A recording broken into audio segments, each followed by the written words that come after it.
September the 1st, 1939. German troops thrust deep into Poland to win a swift and absolute victory.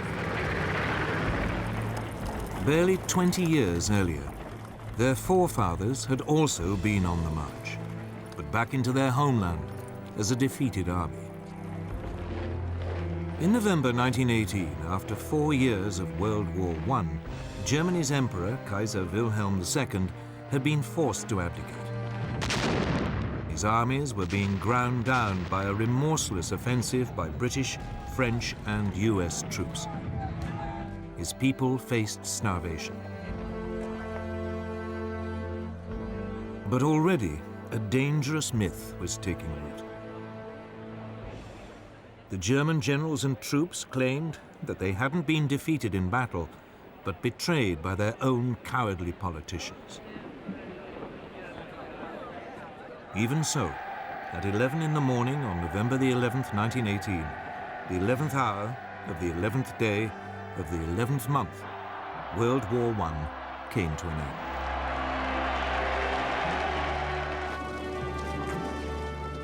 The following month, President Woodrow Wilson of the United States arrived in Europe, promising to create a new world order. He persuaded the world's leaders to sign up to a new League of Nations. At the Treaty of Versailles, they agreed that from now on, disputes between countries would be resolved not by fighting, but by debate in the League. The peoples of Europe were set free. Germany's ally, the Austro-Hungarian Empire, was dismembered. Out of it, new nations were created: Austria, Poland, Hungary, Czechoslovakia, Yugoslavia, Latvia, Lithuania, and Estonia. Germany itself was greatly reduced in size. But this process contained a time bomb. Not everyone celebrated the birth of countries like Czechoslovakia. Several of them contained substantial German minorities. One day, the desire to reunite the German peoples would come to haunt Europe. The war-torn German people also had one final indignity inflicted on them.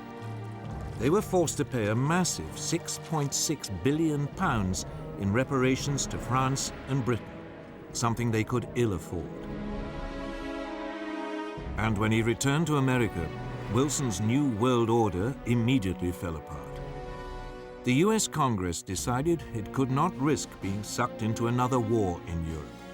It refused to join his league, and the US withdrew into isolationism. Germany was now a very different nation. It was still Europe's biggest country, but its militaristic monarchy had gone. It had become a democracy. But its government, the so-called Weimar Republic, was soon struck by a series of hammer blows. Street battles erupted between extreme right-wing nationalists and communists trying to start a revolution. Then, in 1923, the country was devastated by hyperinflation, which reached hundreds of % a month. Ordinary people's savings were wiped out. This was fertile ground for a new breed of rabble-rousing right-wing politicians. Among them, Adolf Hitler. Hitler had been born in Austria. He had fought bravely as a soldier in World War I and been awarded the Iron Cross. On returning to Germany, he settled in Munich, and his fiery oratory soon enabled him to seize control of the small National Socialist or Nazi Party.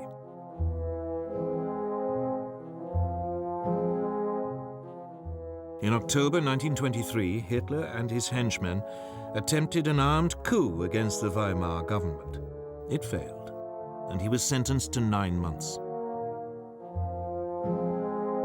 In prison, he wrote a book, Mein Kampf, My Struggle, in which he blamed Germany's ills on the Jews and demanded that it rebuild its strength and seek new territories in the East. On his release, he set about building the Nazis into a proper, disciplined political party. From now on, he would use the democratic system to achieve power. But for the next 5 years, Weimar Germany prospered. Support for extremist parties, left and right, dwindled. Then suddenly, Hitler's opportunity arrived.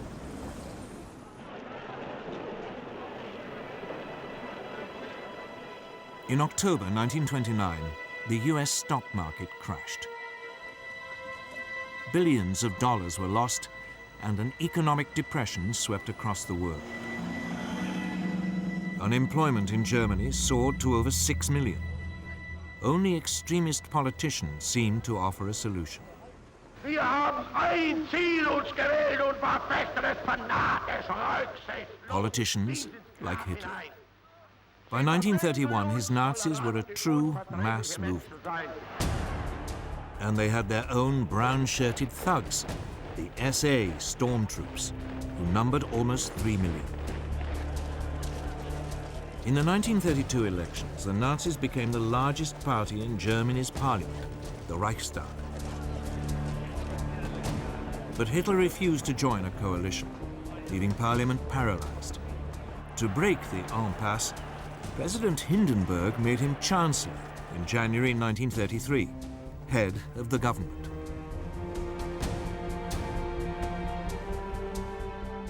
Within a month, the Reichstag burned down.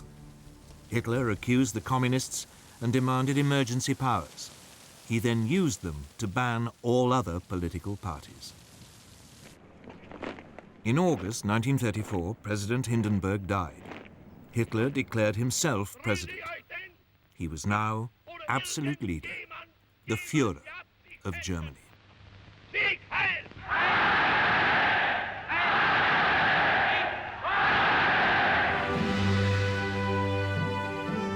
At first, there was little sign of what was to come. For the next 3 years, the Führer concentrated on rebuilding Germany's economy. He spent millions on public works, including the 5,000-mile Autobahn system, to soak up the unemployed. But in secret, Hitler was also spending lavishly on a huge rearmament program. Under the Versailles Treaty, the German army had been limited to 100,000 men. The country was forbidden to have an air force, tanks, or submarines. This small army was trebled in size. Then, in 1935, Hitler came out into the open. He unveiled a brand new air force, the Luftwaffe.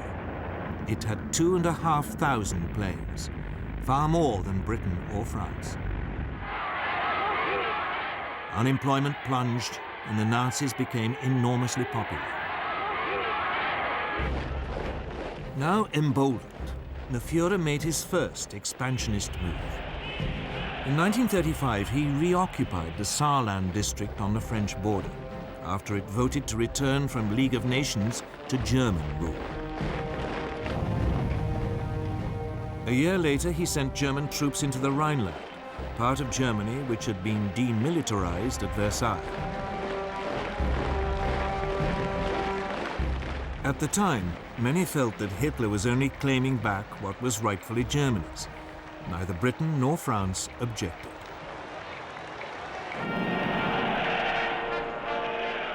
When Berlin hosted the 1936 Olympic Games, the Nazis were seen by many as firm but fair. A government which was restoring the nation's pride and which didn't threaten anyone. Of course, there were signs.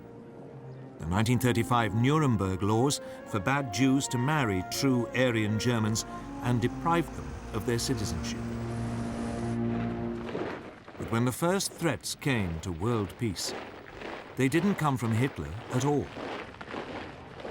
but from somewhere else entirely.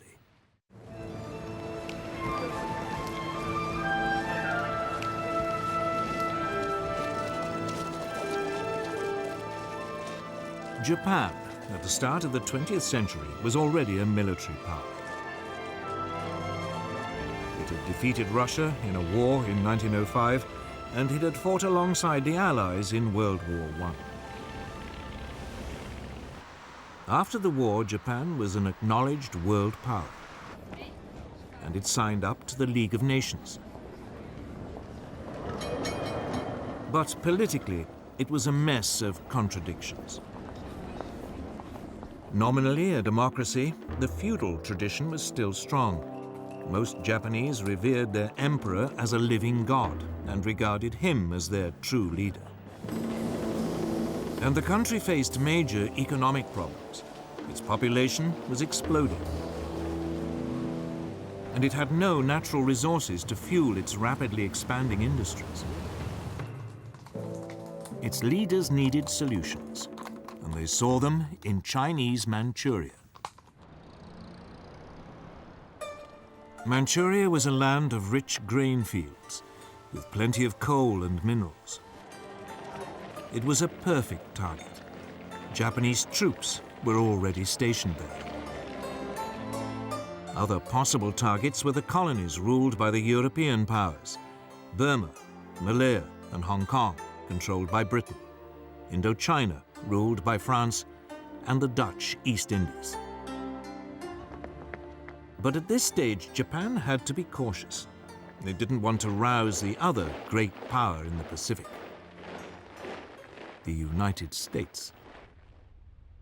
For all its anti-imperialist slogans, the US actually ran an unofficial empire in the Pacific. The Philippines, Guam, and several islands were under its direct rule. It undoubtedly had the strength to take on Japan, but since the end of World War I, it had had other distractions.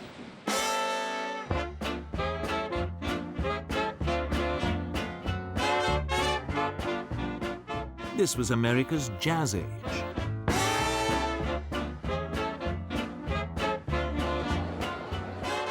Throughout the 1920s, the nation concentrated on exploiting its vast resources. There was an economic boom that seemed without end. Fortunes were made both in industry and the stock markets. America seemed lost to the increasing pursuit of pleasure. With distractions like these, Japan's growing pains in the Pacific seemed very far away. America had slashed its army after World War I and agreed a naval reduction treaty with Britain, France, and Japan.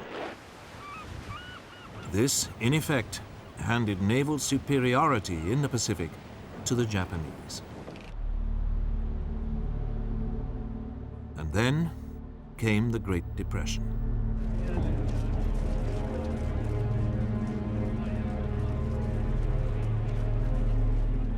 As the economic devastation spread, a quarter of the population lost their jobs. Tens of thousands were made homeless, living in shantytowns.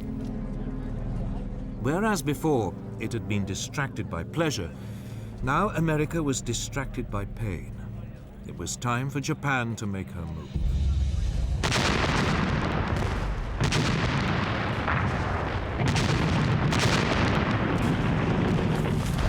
In 1931, without even informing their own elected government, the Japanese forces in Manchuria seized the capital Mukden and then overran the rest of the territory. A puppet state, Manchukuo, was proclaimed under a puppet ruler. Henry Puyi, the last emperor of China, who had been deposed in 1911, was dragged out of retirement.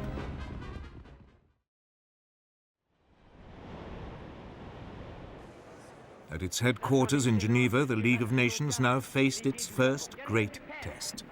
Japan was universally condemned. But her response was blunt. Japan, however, finds it impossible to accept the report adopted by the Assembly. The Japanese then just walked out, and the League suddenly realized there was nothing it could do about Manchuria.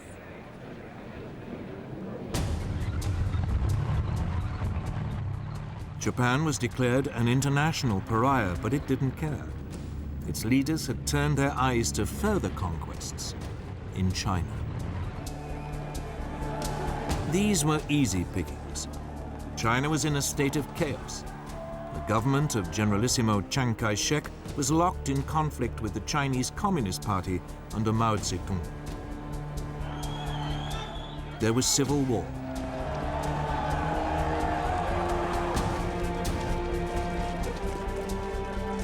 In 1936, as a precursor to invasion, the Japanese signed a pact with Hitler.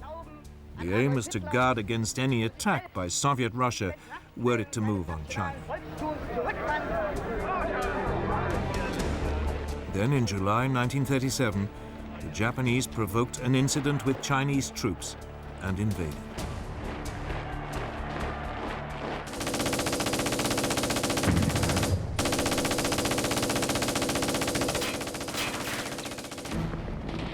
At first, the Chinese were taken by surprise.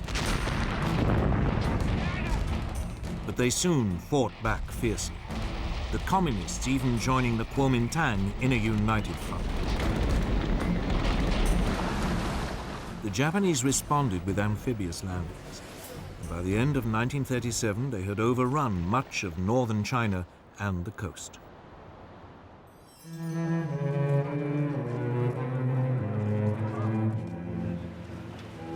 The Japanese fought this war with exceptional brutality, bombing cities indiscriminately.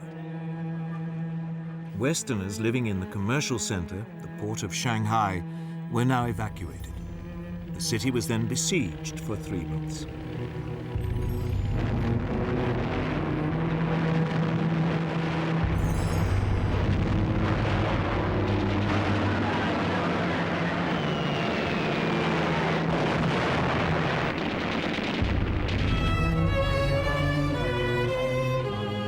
It suffered widespread damage, the Japanese forces showing no pity or concern for the native population. But it was after the capture of Nanking, then the Chinese capital, on December the 17th, 1937, that the Japanese forces really ran amok. Over 300,000 civilians are estimated to have been massacred during a 6-week orgy of rape and indiscriminate killing.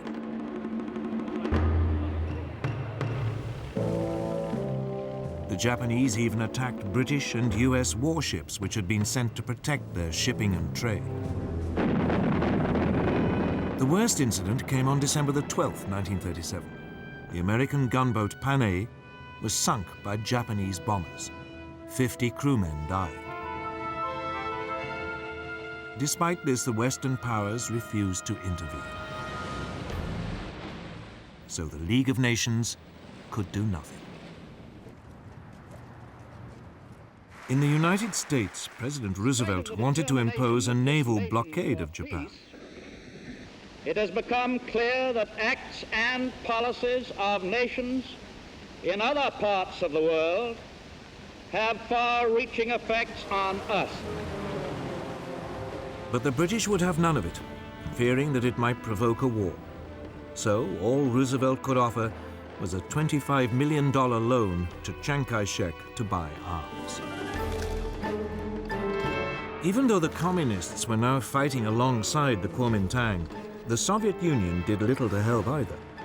Its only involvement was a series of clashes along its own border with Manchuria. But China itself received nothing. Instead, it had to fight on alone.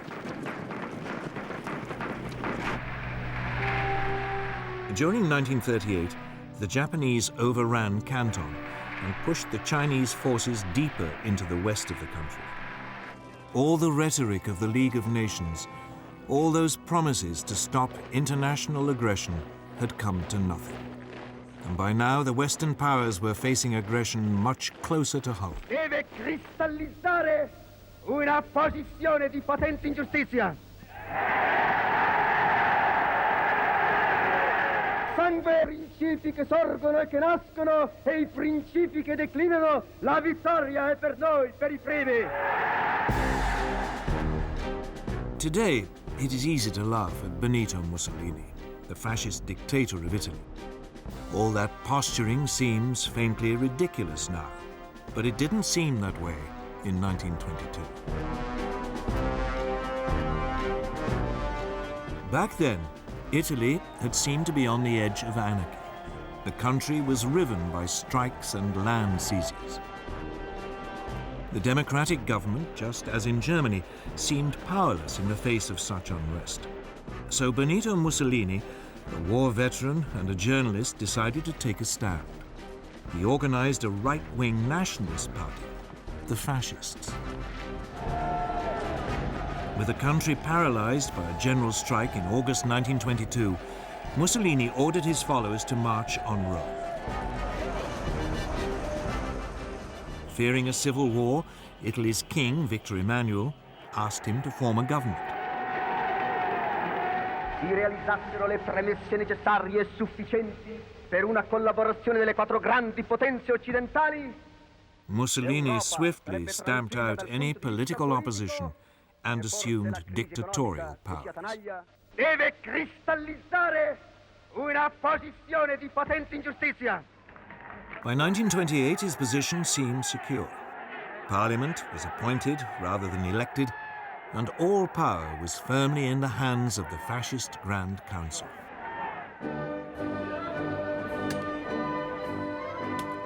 Like Hitler, Mussolini's first acts made him immensely popular. Massive programs of public works provided employment and transformed Italy's infrastructure. Corruption was rooted out and the mafia more or less eliminated. Italy's armed forces were built up, including an advanced modern air force. In the Mediterranean, Mussolini launched a powerful navy, bigger than the combined might of the British and French Mediterranean fleets. When the Great Depression came, Italy seemed to weather it better than most. Mussolini became a source of worldwide inspiration. Political leaders, not least Adolf Hitler in Germany, saw the fascist system as a role model, strong and purposeful, in contrast to the weakness of the democracies in Britain and France. But Mussolini wanted more than adulation. He wanted to recreate the Roman Empire. And he already had a target in mind for his first imperial land grab.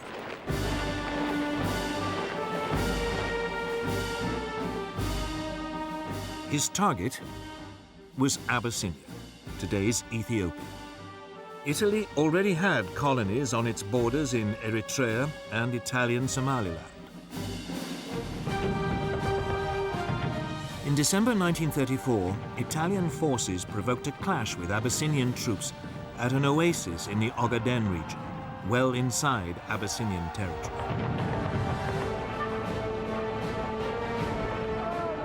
Mussolini then sent reinforcements to Eritrea and Italian Somaliland, demanding that Abyssinia pay reparations. The Emperor of Abyssinia, Haile Selassie, appealed in person to the League of Nations. He called on it to live up to its ideals. Here was a small nation under threat from another member of the League. This was the supreme test. But the League did nothing. Britain's Foreign Minister, Anthony Eden, at least tried to broker a peace deal, but Mussolini would have none of it. In early October 1935, the Italian army invaded from Eritrea and Italian Somaliland. The primitive Abyssinian forces stood little chance against a modern army equipped with artillery and tanks.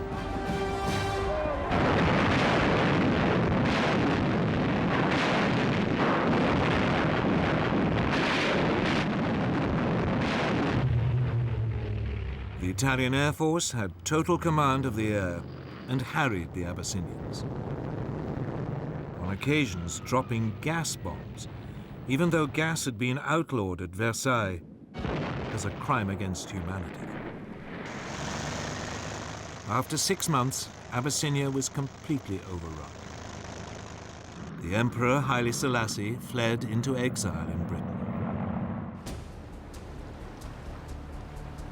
From its headquarters in Switzerland, the League of Nations wrung its hands. It did impose economic sanctions, but they had little effect. Mussolini's aggression had revealed 2 things. The League of Nations, that great hope for peace, was impotent. And both Europe's supposed major powers, the democracies Britain and France, no longer had the stomach for a fight.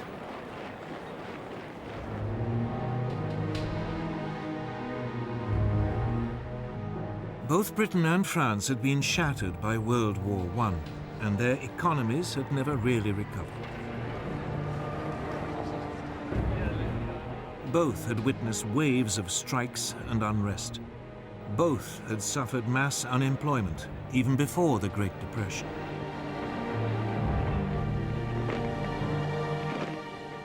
Both also faced the cost of controlling empires, now swollen by taking on Germany's former colonies and the Middle Eastern territories once run by the Turkish Ottoman Empire.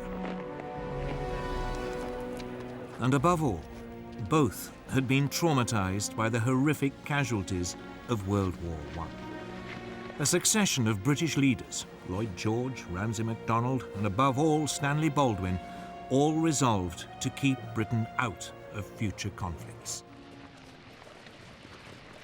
Despite horrific casualties on the Western Front, Britain had ended World War I with a large and very effective conscript army. This was immediately run down to a small professional force designed to police its sprawling empire. And when the Great Depression struck, any ideas of modernizing the army were abandoned. It meant that Britain went into the run-up to war economically and militarily weak.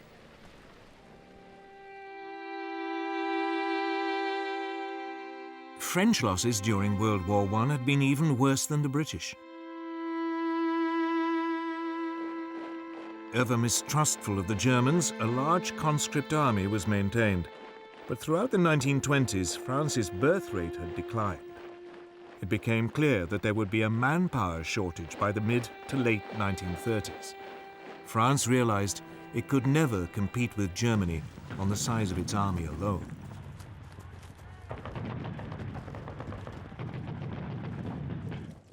The solution was to adopt an entirely defensive mentality.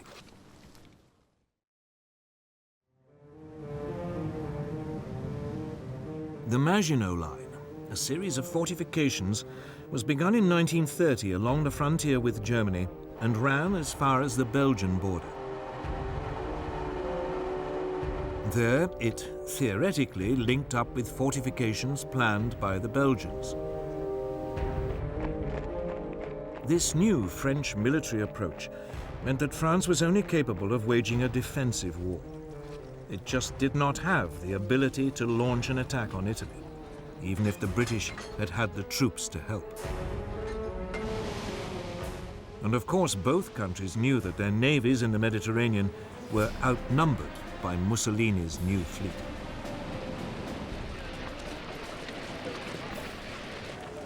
So when Italy conquered Abyssinia, it made sense for both powers to do nothing. It just seemed too remote, too much someone else's problem.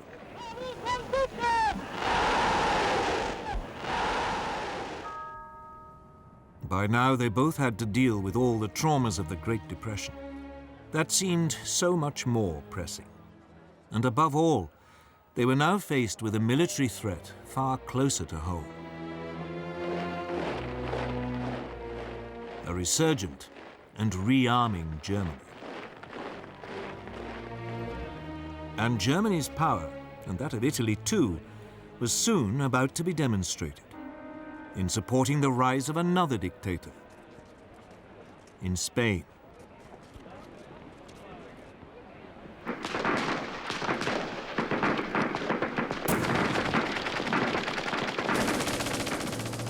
In 1936, civil war erupted in Spain. It was exceptionally vicious, setting family against family, communist against fascist, believers against atheists. In 1931, a left-wing government had come to power determined to get rid of the centuries-old Spanish monarchy. The king was forced into exile and a republic was declared.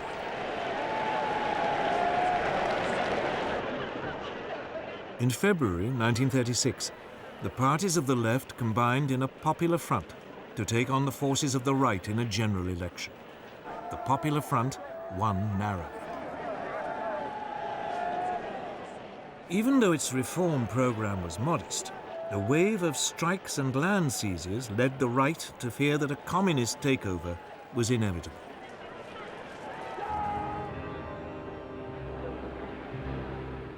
Within the Spanish army, long a bastion of conservative and Catholic thinking, senior officers began to consider the possibility of a coup. Among them was General Francisco Franco, a former chief of staff who had been effectively exiled to command Spain's forces in the Canary Islands.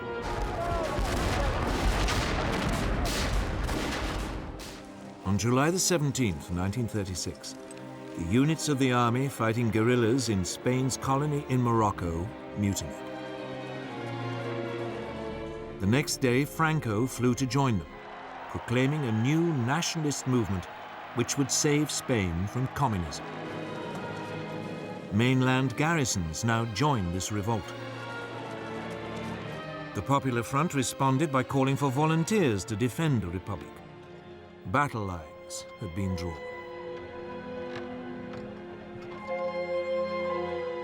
At first, Franco faced problems. He and his army were in North Africa, and he had to get across the Straits of Gibraltar back to Spain. So he turned to the one person he thought might help: Adolf Hitler.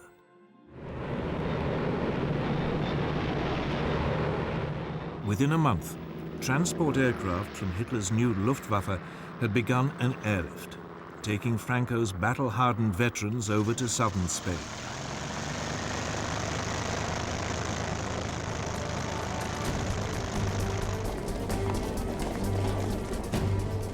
At this stage, the Republic still seemed to have the advantage. The pro-Franco military uprisings in Madrid and Barcelona were quickly crushed, leaving it in control of most of the east of the country. Franco's nationalists were confined largely to the northwest and part of the south.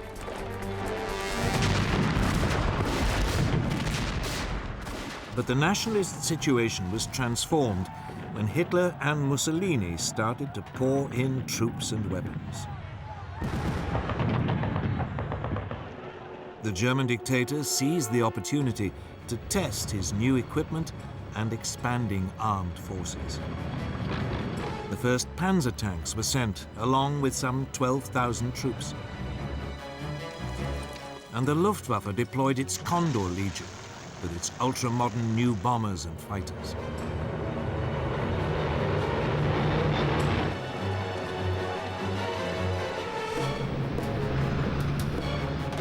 Mussolini sent a so-called volunteer corps of 50,000 men and more than 700 aircraft. In vain did the Republicans appeal to Britain, France, and the Soviet Union for help. But London and Paris were scared of setting off a European war. They declared a policy of non-intervention. Cynically, both Germany and Italy signed up to this. But when it became obvious that they were still sending arms to the nationalists, Joseph Stalin, the Soviet leader, announced that he would help the Republic. Stalin's worry was the rise of fascism in Germany. Hitler had made it abundantly clear that he believed communism to be Nazism's ultimate enemy. Stalin saw the Spanish conflict as a way of keeping Germany and Italy occupied while building up the Soviet Union's military strength.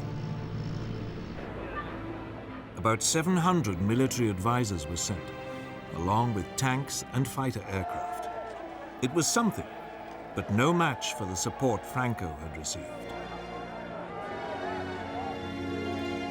In fact, the largest source of outside help for the Republic didn't come from a country at all, but from volunteers, the international brigades. About 30,000 left-wing Americans, British, French, and Germans signed up to fight in Spain. With their new fascist support, the nationalists were able to open two fronts, one advancing towards Barcelona from the north, the other led by Franco, pushing up towards Madrid from the south. By the end of 1936, Madrid was enveloped on three sides and virtually under siege. The fighting was intense and often accompanied by appalling atrocities against civilians. The Republicans hunted down and murdered Roman Catholic priests. The nationalists slaughtered anyone accused of being communist. German and Italian air power was used indiscriminately against civilian targets. Madrid was heavily bombed. But the worst incident came in April 1937, when the Basque town of Guernica was virtually obliterated, with 6,000 civilian deaths. The area controlled by the Republic was steadily ground down. Its forces fought with great gallantry, but undertrained and under-equipped amateurs were no match for the professional soldiers led by Franco, or for the combined modern weaponry of Italy and Germany. As the war dragged on, the fighting around Madrid became a symbol of the left's determination not to be crushed by a fascist dictatorship. But behind the scenes, the Republican alliance was falling apart. The communists and socialists wanted to concentrate on winning a military victory. But the more idealistic anarchists and syndicalists saw the war as an opportunity for a mass revolution by the workers. These disagreements burst out into the open in May 1937. Fighting broke out in Barcelona between the anarchists and communists. It was a fatal weakening of the Republican cause. By the end of 1938, the nationalists had penned their enemy into a small enclave around Barcelona, and another stretching eastward from Madrid to the coast.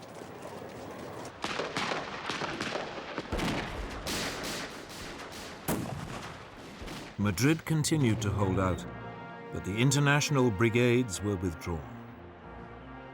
More and more nations began to recognize Franco's government as his forces closed in for the final assault on Madrid.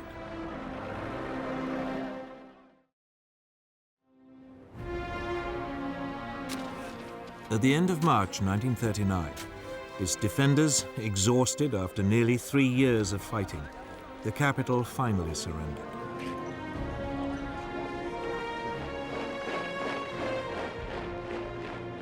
A month later, Franco formally declared hostilities at an end.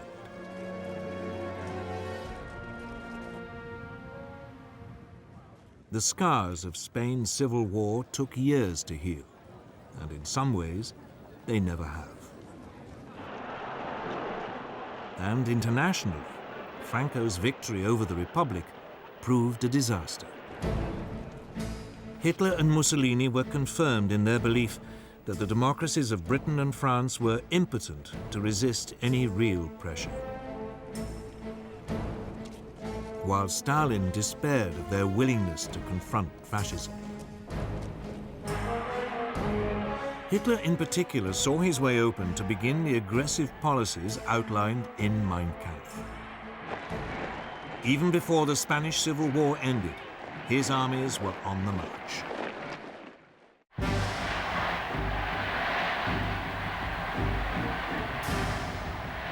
From the moment he became Chancellor of Germany on January the 30th, 1933, Hitler had begun to put his long-term ambitions into action. On February the 3rd, he told his top commanders that his ultimate aim was to conquer territory in the east and ruthlessly Germanize it. They were instructed to prepare for a massive expansion. Although Germany had been forbidden tanks, a secret treaty with the Soviet Union in 1923 had allowed the development of tank designs and experimentation with new mobile armored tactics. Energetic young German officers like Heinz Guderian read the theories of British thinkers like Basil Liddell Hart and Colonel John Fuller. They even watched exercises being carried out by the British during the 1920s on Salisbury Plain. It was from these that they came up with the idea of fast-moving units combining tanks, artillery and infantry that could thrust fast and deep into enemy territory. Hitler adopted their ideas with enthusiasm. The new army was to have 3 panzer divisions. Similarly, the new Air Force, the Luftwaffe, under former World War I fighter ace Hermann Goering, had a framework to build on. Throughout the years in which its Air Force was officially banned, Germany had kept up its design skills by building civilian machines, and gliding and flying clubs provided a reserve of potential aircraft.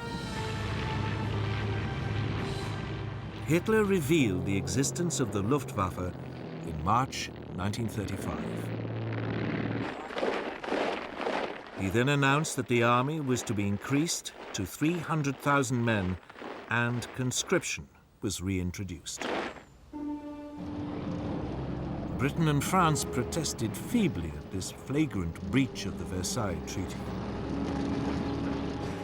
But soon, they reluctantly and slowly began to rearm.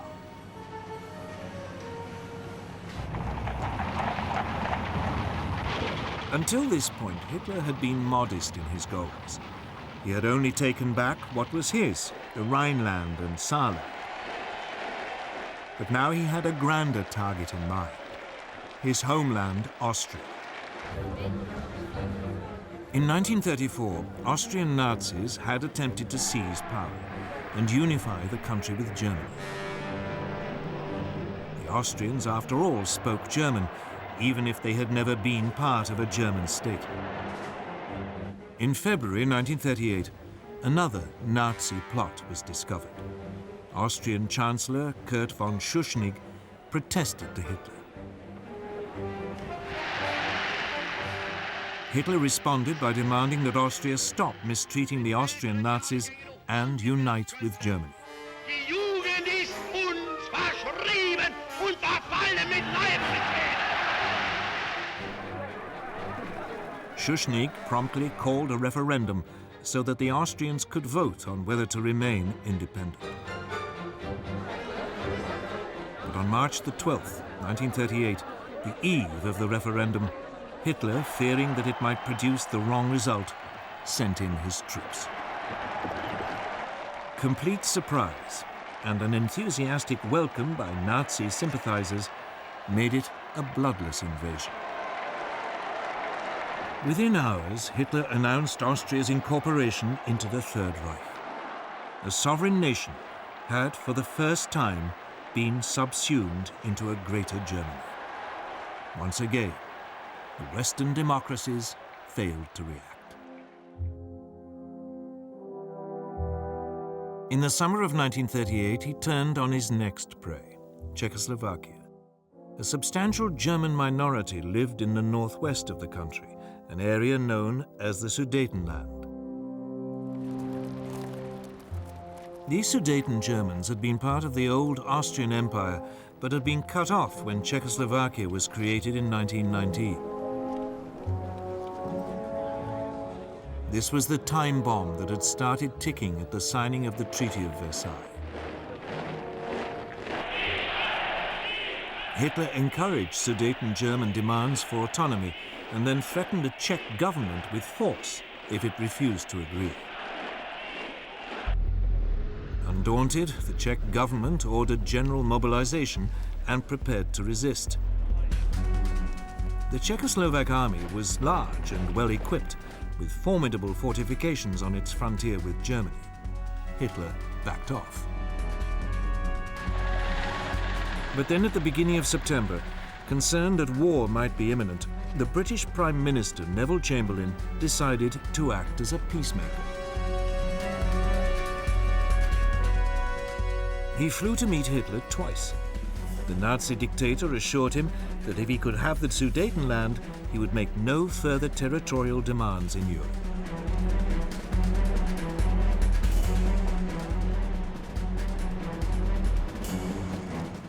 In Munich, on September the 29th, 1938, with Mussolini acting as mediator, France and Britain signed an agreement giving the Sudetenland to Germany in return for a formal declaration by Hitler that he had no more territorial ambitions. Chamberlain flew back to Britain waving the piece of paper, which he claimed guarantees peace in our time. And so, on October the 1st, German troops occupied the Sudetenland and seized the Czech frontier fortifications. Hitler now began sizing up his next target, Poland. Eine große Nation muss dauernd zusehen, wie gegen Recht und vertragliche Bestimmungen Angehörige Again, the nominal cause was a German minority marooned as a result of the Versailles Treaty. Hitler demanded the return of the port of Danzig to German control, so that East Prussia could be linked up with the rest of Germany. The Poles refused, and Hitler hesitated. He was not quite ready for all-out war, and he had unfinished business with Czechoslovakia.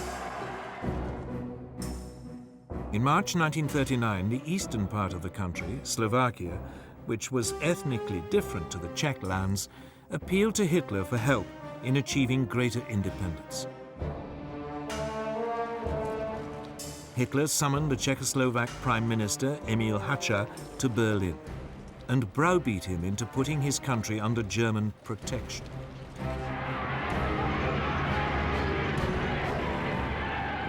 German troops now marched into the rest of Czechoslovakia, unopposed. Most of the country was annexed into the Reich. Slovakia was declared a protectorate. For the first time, Hitler had seized non-German-speaking territory. But again, there was only a feeble protest from Britain and France. At the end of March, he again repeated his demand that Poland give up Danzig. This time, France and Britain declared unequivocally that they would declare war if he attacked Poland. But by now, Hitler cared little whether they did or not. He was sure that they would be weak and indecisive opponents. In Russia, Stalin had also become increasingly concerned by Hitler's aggression. In April, Stalin proposed an alliance with Britain and France. But negotiations made little progress. And finally, Stalin despaired, deciding that there was another solution to the German threat. On August the 23rd, the Soviet Union and the Third Reich, who everyone had believed were sworn enemies, announced a non-aggression pact.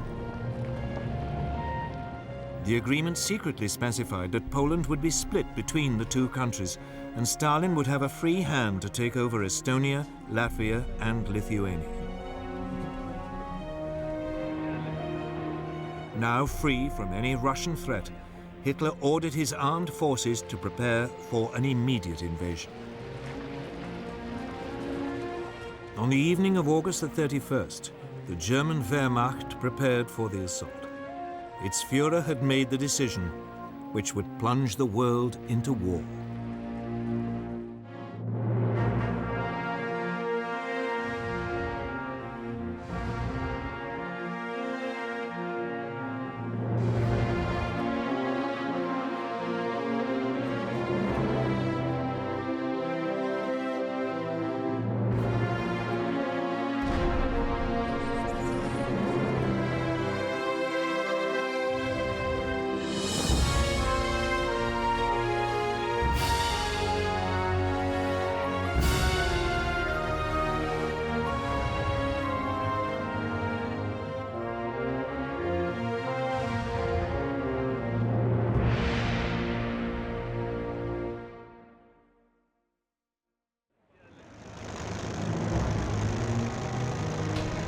During the afternoon of August 31st, 1939, German forces made their final preparations for the invasion of Poland.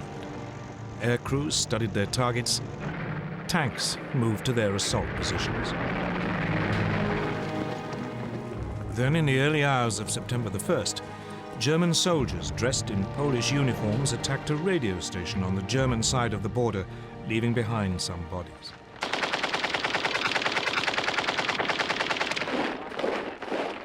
This was the aggression which Hitler later used to justify his attack.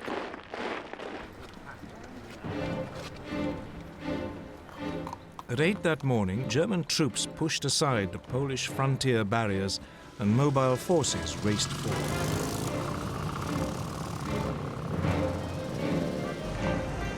Two days later, on September the 3rd, Britain and France declared war, honoring their promise to stand by Poland. But by then, the Poles were in deep trouble. They were not only outnumbered, but facing a new form of warfare for which they were ill-prepared. Blitzkrieg.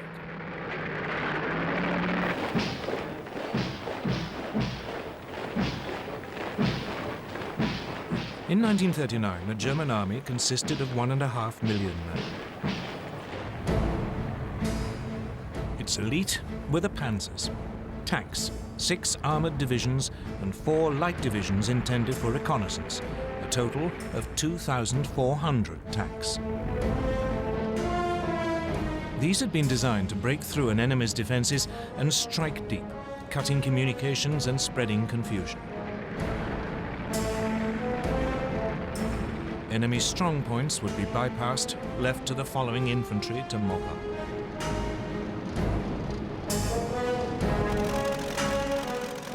The new German Air Force, the Luftwaffe, was also designed for Blitzkrieg. It had 2,500 aircraft lined up against the Poles.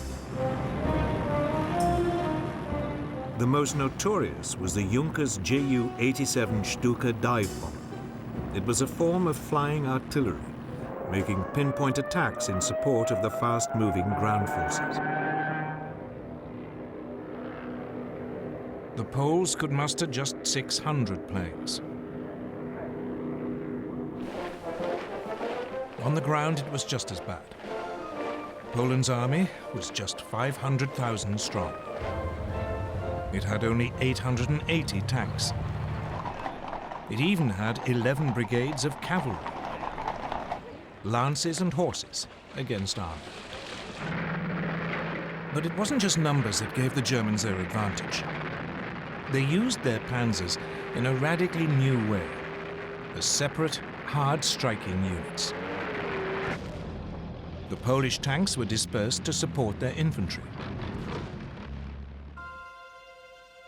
The Poles' task had been made even more difficult by the German takeover of Czechoslovakia. The west of the country, including the capital Warsaw, was now surrounded on 3 sides by German-controlled territory. This geographical advantage was essential to Germany's grand plan. The task of the first thrust of the tanks was to create an initial breakthrough. But actually winning the war depended on deep pincer movements designed to surround and crush the enemy. These would come from Army Group North under General Fedor von Bock. He would launch 2 thrusts from northeast Germany and East Prussia. Army Group South under General Gerd von Rundstedt would launch 2 more from Silesia and Slovakia. The aim would be for the pincers to meet near Warsaw and Brest-Litovsk.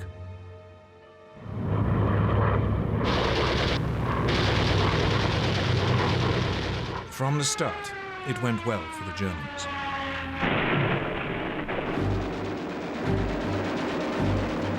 The Polish Air Force was effectively eliminated within the first 2 days.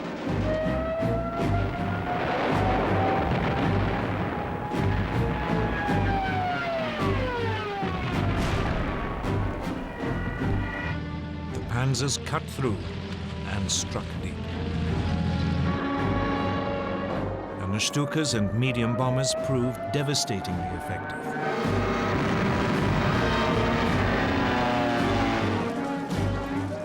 The Poles were sliced apart, pinned into pockets which yielded vast numbers of prisoners.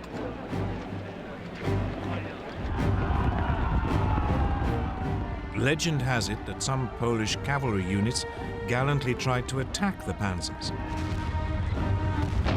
but it was futile.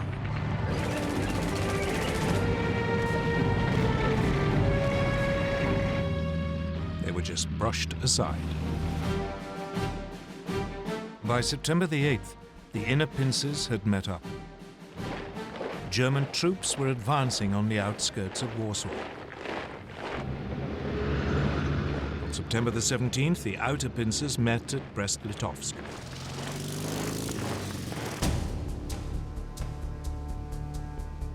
On the same day, Soviet forces crossed the eastern Polish frontier as part of the agreement reached between Hitler and Stalin in the Nazi-Soviet pact. The Polish army was now in full retreat, its government fleeing abroad. Warsaw, however, fought on.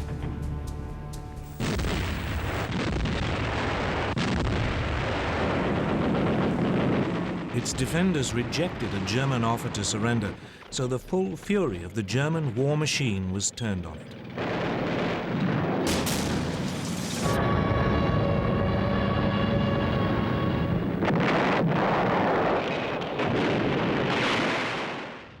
Watching it all was Adolf Hitler, who had followed close behind his conquering army.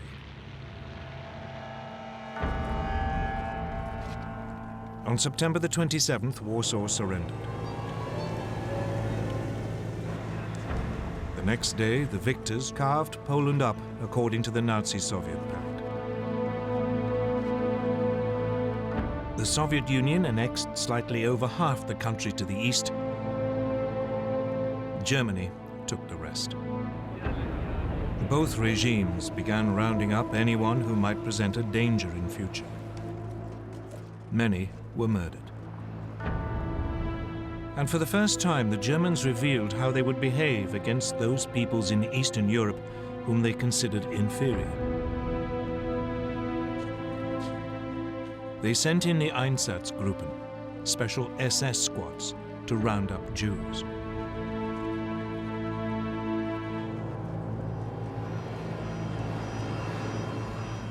Most were forced into ghettos in the major cities, where they would be starved to death.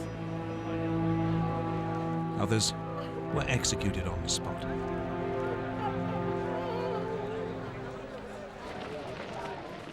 This was not, however, the end of the Polish army. More than 50,000 troops escaped and eventually reached France. There, a provisional government had been formed by General Władysław Sikorski. The Poles would fight on bravely from abroad.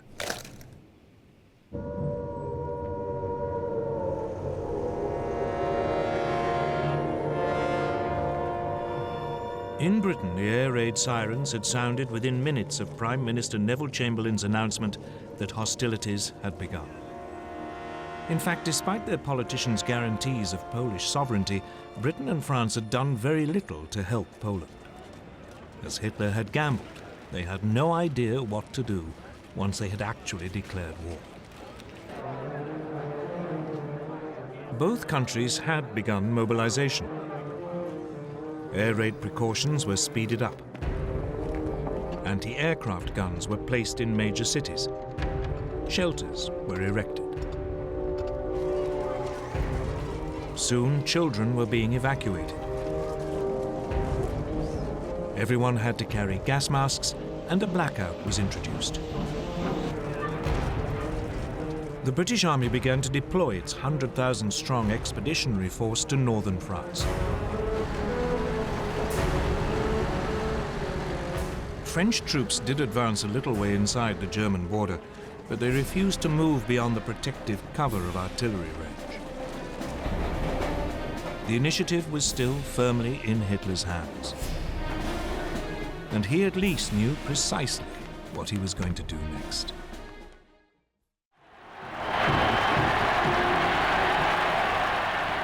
The Blitzkrieg against Poland had been a stunning success for Adolf Hitler. He had subdued an entire country in less than 4 weeks, and he was hungry for more. So he ordered his generals to plan to attack the British and French in November 1939, less than 2 months after the fall of Poland. His general staff was appalled. The bulk of the German army was still out east and had to be moved west. And there had been some serious losses in the Polish campaign. Lessons had to be learned. Polish anti-tank guns had destroyed a division's worth of the lightly armored panzers. A quarter of the aircraft used had been lost. The panzers were too light and unreliable, and they had frequently outrun both their supply columns and the marching infantry. Reluctantly, after furious arguments, Hitler agreed to wait until the following spring.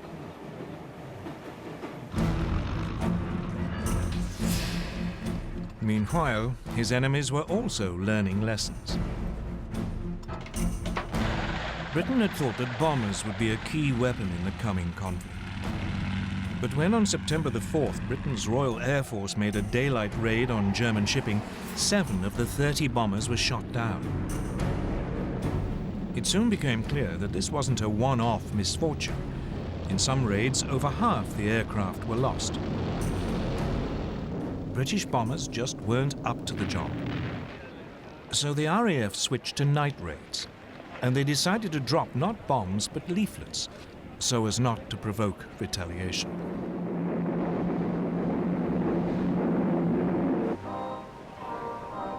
So, with the Blitzkrieg stalled and the air war quiet, the focus now went to the one remaining arena, the sea. Germany's navy was still in the middle of an ambitious building program that wasn't due to finish until 1948. The commander of its submarine arm, Admiral Karl Dönitz, planned to cut Britain's supply routes across the Atlantic. For this, he wanted 300 ocean-going submarines, but he had just 38. Nevertheless, Dönitz ensured that all available U-boats were at sea on September the 3rd, the first day of the war against Britain. That evening, believing it to be an armed merchant cruiser, U-30 sank the liner Athenia without any warning.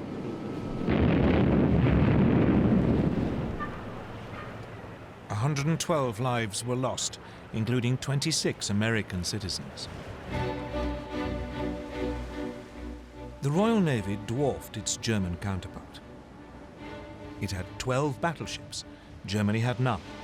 It had 5 aircraft carriers. Germany, again, had none. So after the Athenia, Britain declared a total blockade of German ports. But for all its size, the Royal Navy had too few escort vessels.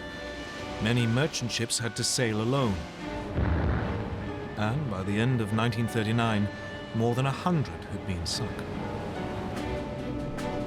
It quickly became apparent that the British had woefully underestimated the submarine threat.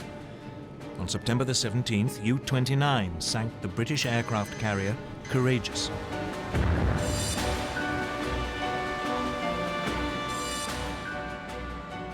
On October the 14th, the battleship Royal Oak was sunk when U-47 slipped through the defences of the British main fleet base at Scapa Flow in the Orkneys.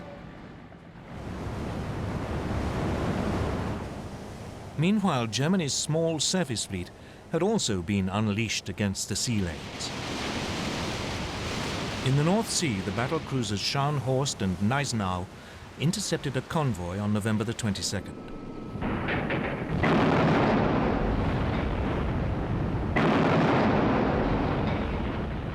They sank its escort, the armed merchant cruiser Rawalpindi.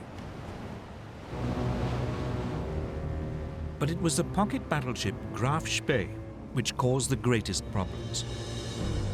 Designed specifically for commerce raiding, its 11-inch guns could overwhelm any ship fast enough to overtake it, and it had the speed to escape from any battleship. The Graf Spee had slipped away from Germany before hostilities began. Soon it was cutting loose in the South Atlantic and Indian Oceans. Finally, 3 British cruisers, Exeter, Ajax and Achilles, intercepted it off the River Plate on the east coast of South America. The British ships damaged the pocket battleship so badly that it had to take refuge in the neutral Uruguayan port of Montevideo. The Germans were then fooled into thinking that a more powerful British force had arrived. When the Graf Spee was commanded to leave port, her captain scuttled her rather than risk annihilation.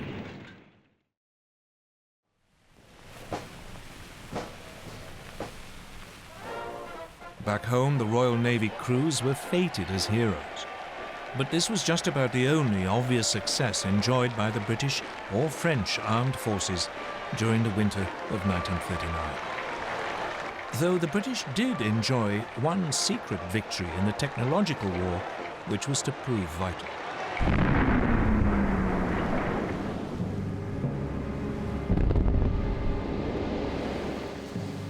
As soon as the war began, Britain began to lose large numbers of ships to German mines. What was so mysterious was that the ships didn't seem to have actually struck them. The mines had simply exploded as the ships passed nearby. Then, on the night of November the 22nd, 1939, a German plane was spotted dropping a mine at low tide in the Thames estuary.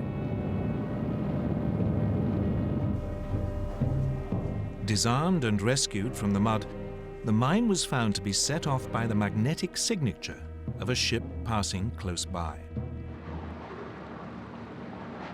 The solution was to reduce a ship's magnetic signature by hanging a copper cable round the hull and then passing an electric current through it, a process called degaussing. Once degaussing was applied to all ships, the danger from the magnetic mine was massively reduced. But otherwise, as 1940 began, the war was quiet. The two sides did little during the winter except to patrol, train, and try to keep warm, for it was a particularly cold one. An American journalist called it the phony war. For the Germans, it was the Sitzkrieg.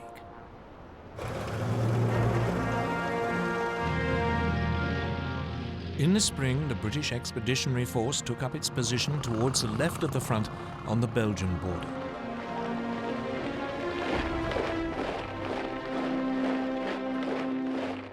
But it was dwarfed by its French ally.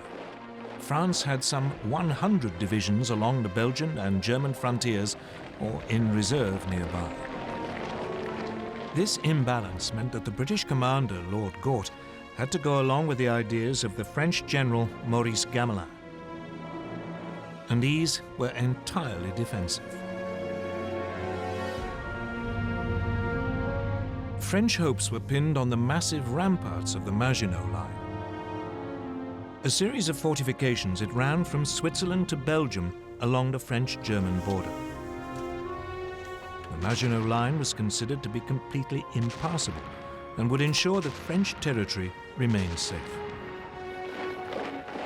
But otherwise, the Allies had no idea of how actually to defeat Germany. Instead, they brought up their forces and prepared for a repeat of World War I. They would blockade Germany to sap its strength, and they would dig in, ready to grind down the assault which they knew must come.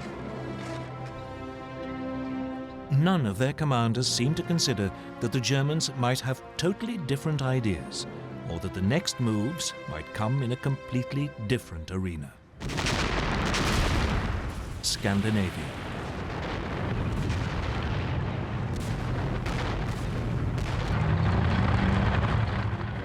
On November the 30th, 1939, a new theatre of war was opened up. The Soviet Union invaded its tiny neighbor, Finland. Finland had only achieved independence from the Russians in 1918 and hated them. Soviet dictator Joseph Stalin was convinced that one day the Finns might allow the Germans in to attack Leningrad and the vital Arctic port of Murmansk. The Red Army outnumbered its Finnish opponents by more than 10 to 1. The invasion should have been a walkover. But its leadership had been devastated by Stalin's terrible purges. The Finns were led by General Gustav Mannerheim. He fought back using hit-and-run tactics amid the deep snow, often on skis. The Soviet troops, confused and poorly led, suffered massive losses. Finland's gallant resistance caught the imagination of the British and French. Soon they were planning to send help via Norway and Sweden. The fact that this might suck two neutral countries into the war was ignored.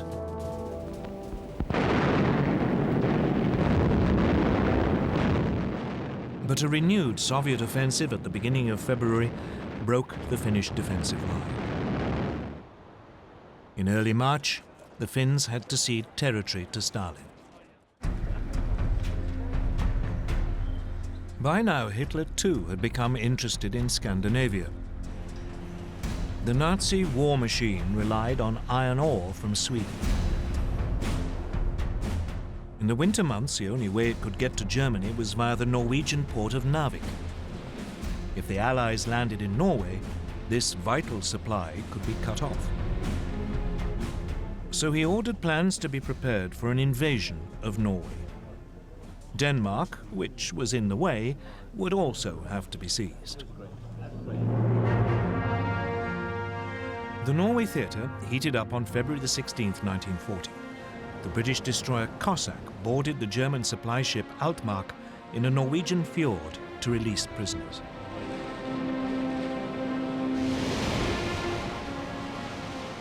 Then, on April the 9th, German troops began landing at 5 ports: Oslo, Kristiansand, Bergen, Trondheim, and Narvik. At the same time, men of their newly formed German parachute division seized Stavanger and Oslo airfields. The Norwegian defenders were swiftly overwhelmed, as were the Danes. German forces occupied their country within 24 hours. In Norway, the Germans moved swiftly to link up their beachheads and seize all the major towns. In the air, the Luftwaffe had total control. The Allies now responded.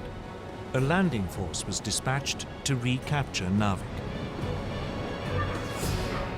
French and Norwegian forces achieved this on May the 28th. But a substantial German force was now approaching. So 6 weeks later, the Allies abandoned Norway to its fate.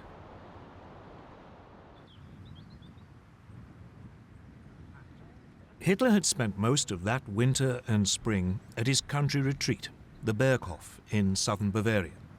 For him, the events in Scandinavia were a sideshow.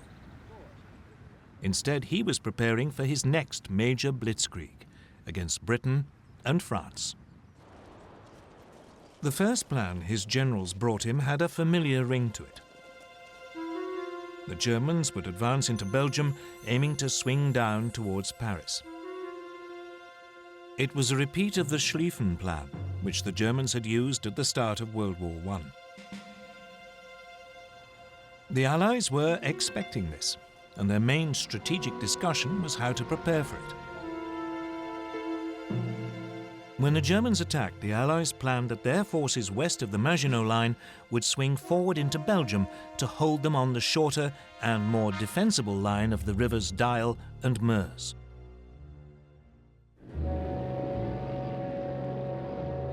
Then, on January the 10th, 1940, a German liaison aircraft lost its way and crashed in Belgium. A copy of the German plan was found. This convinced the Allies that their Dyle plan must be right, and they deployed their troops accordingly.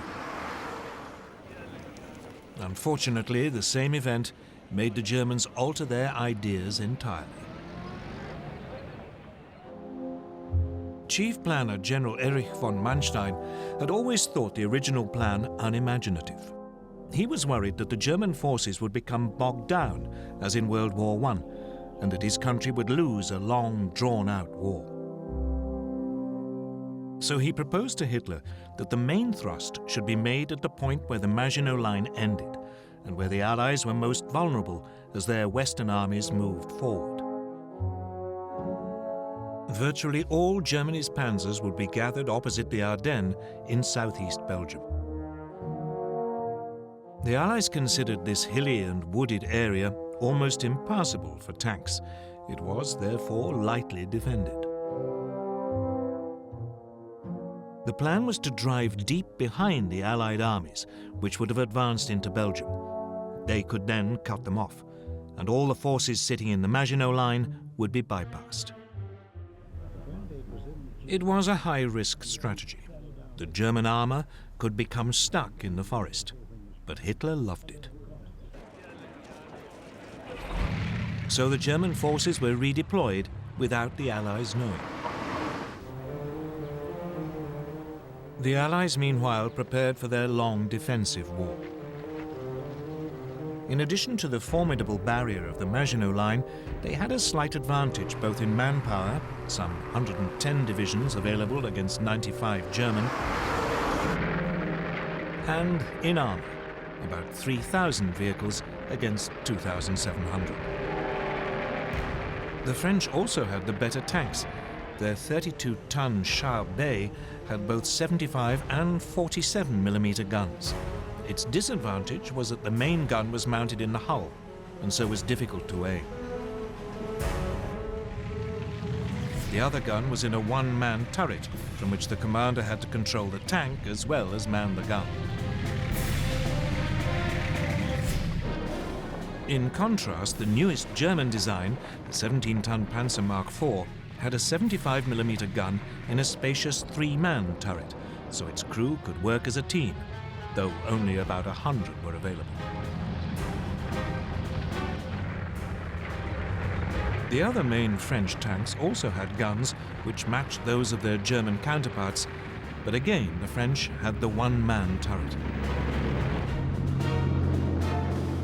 The one area where the Germans had a clear advantage was in the air. The Luftwaffe had 2,000 bombers, the Allies just 800. The Luftwaffe had 4,000 fighters, including the ultra-modern Messerschmitt Bf 109. They faced just 2,500, mainly older aircraft. The Royal Air Force did have about 800 excellent Spitfire and Hurricane fighters, but it was keen to keep them for home defense. But the main difference between the two armies was in philosophy. Everything the Germans did was focused on the possibilities of Blitzkrieg. All their armor was grouped in 10 independent panzer divisions. But the French were preparing for a repeat of the static fighting of World War I. They saw tanks as infantry support and distributed them piecemeal instead of concentrating them. They had noticed the success of Germany's panzers in Poland, so they were assembling 3 armored divisions. But by the start of hostilities, none was fully operational. 2 totally different ways of military thinking were about to go head-to-head. Blitzkrieg against static warfare. The summer of 1940 would soon show which was correct. On May the 10th, 1940, Winston Churchill became Prime Minister of Britain. He couldn't have picked a worse day. That was the day Hitler chose to launch his Blitzkrieg against France and Britain. At dawn, a whole German airborne division parachuted into Holland to seize bridges and airfields. Simultaneously, the massive Belgian fortress of Eben-Emael was assaulted. Paratroop engineers were dropped on top by swooping German gliders. They swiftly silenced its guns. Meanwhile, the Luftwaffe attacked Dutch and Belgian air bases. Then the frontier barriers were pushed aside. And Hitler's Army Group B, under General Fedor von Bock, now drove into Holland and Belgium.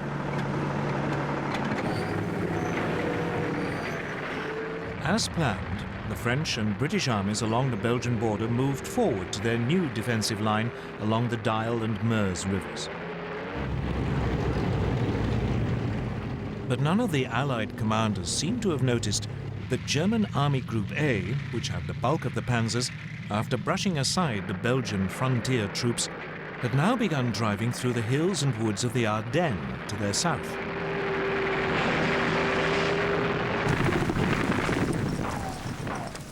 Meanwhile, the Germans were pushing rapidly through Holland.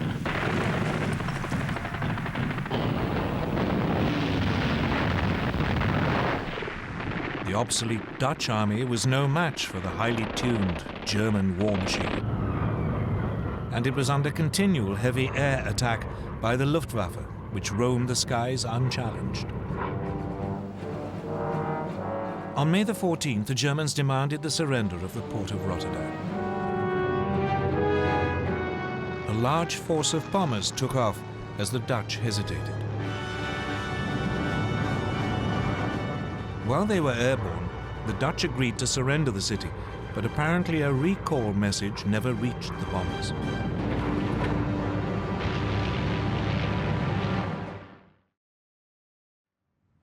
Rotterdam was devastated. The Dutch capitulated the next day.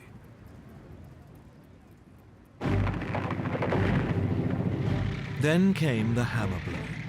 The thing that British and French planners had thought impossible had happened. German panzers were through the Ardennes and had reached the Meuse by the evening of May the 12th.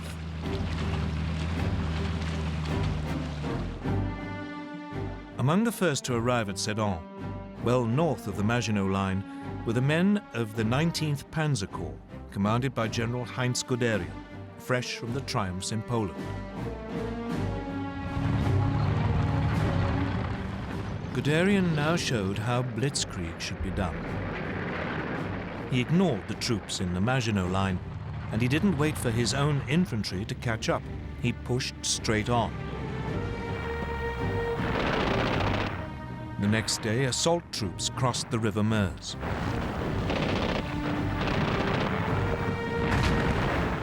Engineers began building bridges for the armor while under heavy French fire.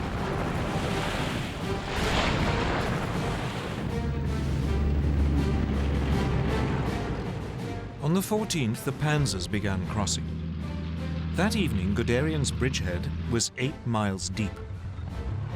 The French troops, stuck in the Maginot Line, were too immobile to intervene. Allied bombers made despairing attempts to destroy the German bridges.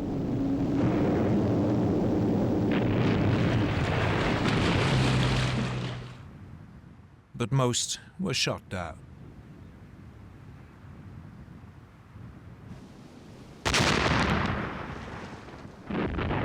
All the while, German artillery pounded the French defenses while the Stukas screamed in.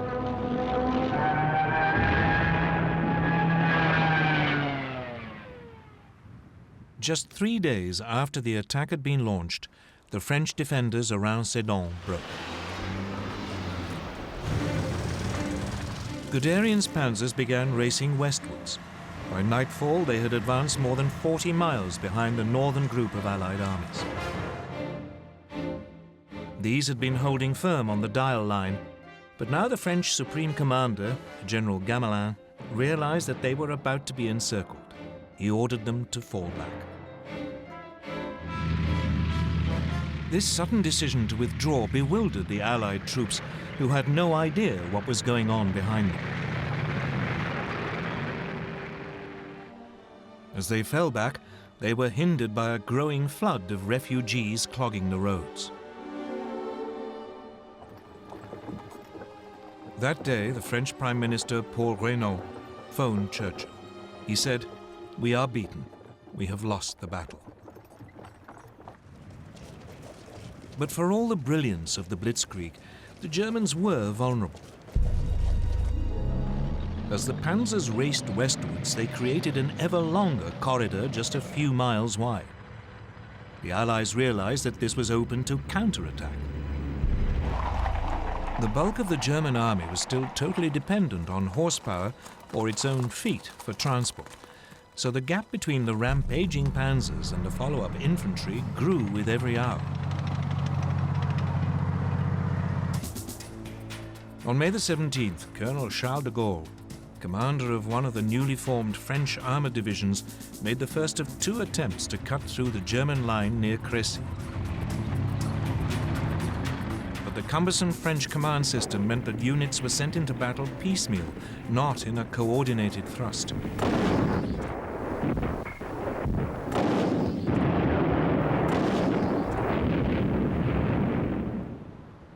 The Germans had little difficulty warding off both attacks, inflicting heavy casualties. It seemed that nothing could now stop Guderian. He plunged on, further and further into France. By the 19th, his lead units were past Péronne. On the 20th, in an extraordinary 56-mile dash, Amiens had been taken by lunchtime.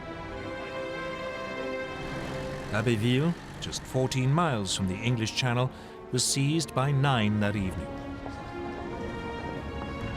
And at midnight, a battalion of the 2nd Panzer Division reached the coast at Noyelles.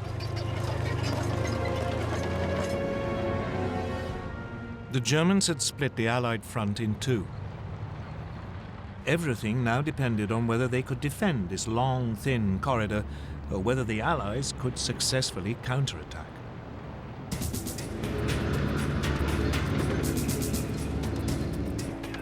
So now the British got ready to break the German lines. On May the 21st, 2 armoured battalions prepared to launch an attack south of Arras. The British tanks were even more unsuited to fast-moving armoured warfare than the French. Their most effective machine, the Matilda II, had been designed for infantry support. Though well armoured, it was slow and undergunned.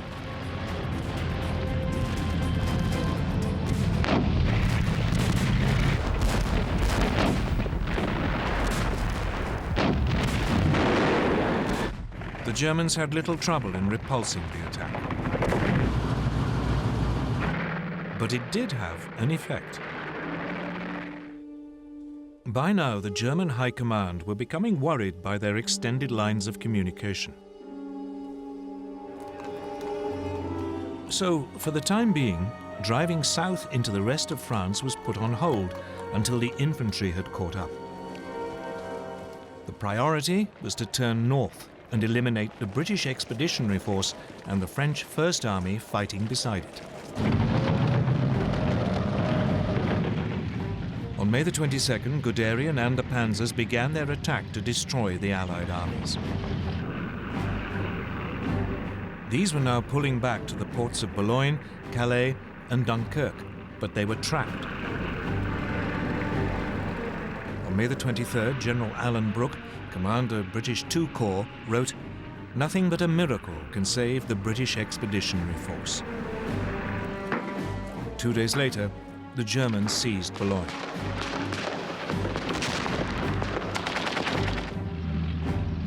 it was beginning to look as if even a miracle would be too late. May the 25th, 1940. The situation of the British Expeditionary Force and the French First Army was desperate. The port of Boulogne had been overrun. German troops had isolated Calais. The British were being forced back to the port of Dunkirk.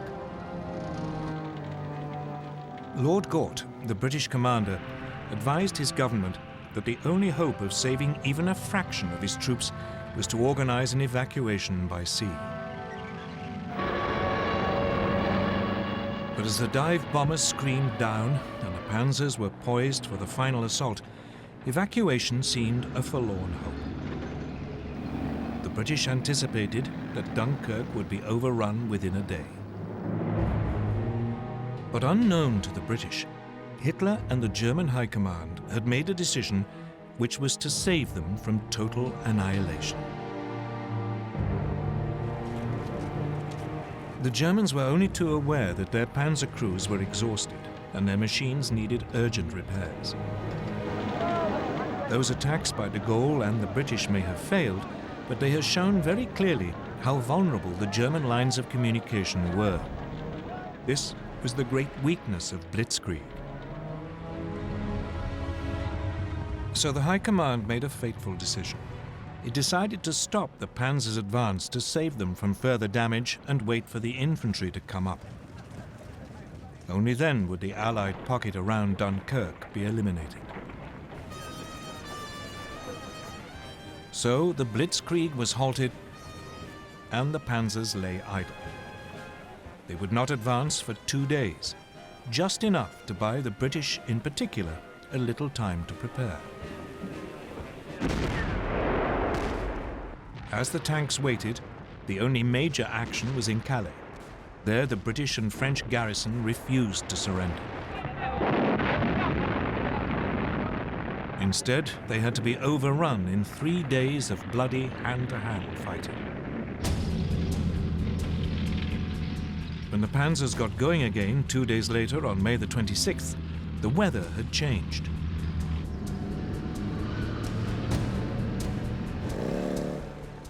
The Germans became bogged down in the heavy rain, again giving the Allies more time.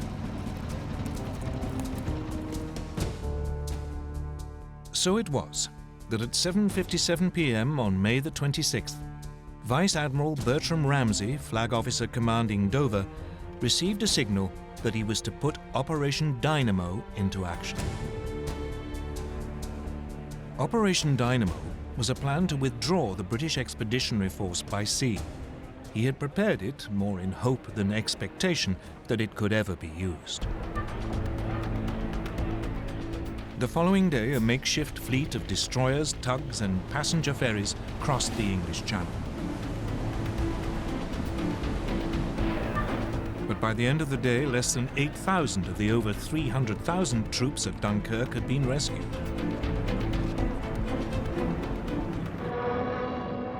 The port was under such heavy air attack that it could not be used. And the ships could not get in close enough to the beaches. So Ramsay now sent out a call for any boats of shallow draft that were over 30 feet long. Hundreds of cabin cruisers, fishing boats and barges were gathered from harbours all over southern England and sent across the Channel, often crewed by their civilian owners. The little ships worked on the beaches of Dunkirk, ferrying troops out to the larger boats waiting to take them to safety.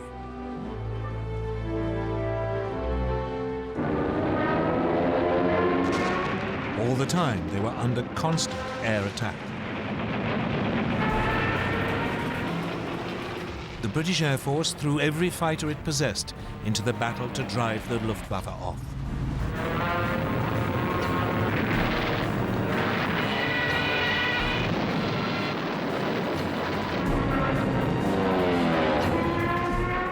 Even so, 7 French and 6 British destroyers were sunk, together with 24 smaller warships. A quarter of the 665 small boats never got home. But when the evacuation was halted on June the 4th, over 300,000 men, 41% of them French, had been rescued.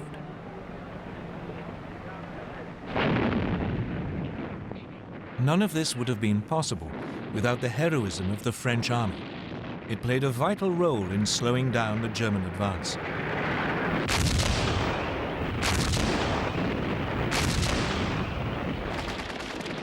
The French rearguard didn't leave its positions around Dunkirk until the last boats had pulled away from the beaches.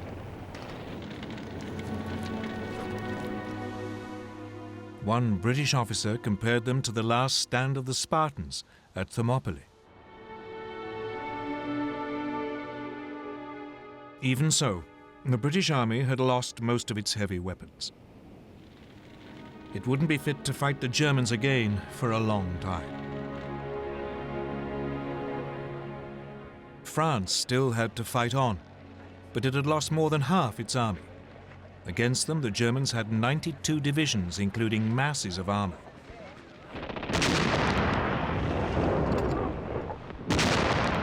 At 4 in the morning of June the 5th, a short bombardment began the final destruction of France.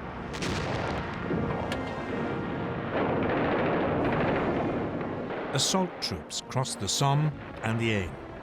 At first, the French resistance was fierce, and the Germans struggled to break out of their bridgeheads. But, once again, the Luftwaffe helped crush the defenses.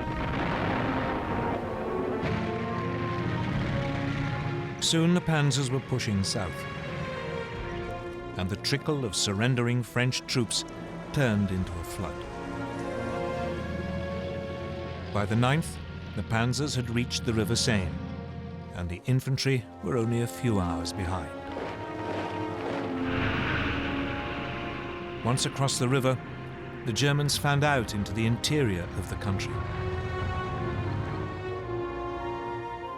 On the 14th, the German army marched into Paris.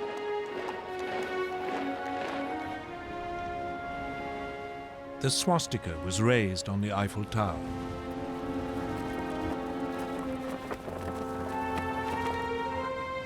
Hitler had secured the prize which had eluded the Kaiser in 1914. The Parisians could only watch in stunned horror. Throughout the period of the French collapse, Winston Churchill paid 5 visits to France, trying to bolster French resistance. On June the 16th, he even offered Paul Reynaud a union with Britain if France stayed in the fight. But it was too late. Reynaud's cabinet rejected the proposal, and the Prime Minister resigned that evening. He was succeeded by Marshal Philippe Pétain, who immediately asked the Germans for an armistice.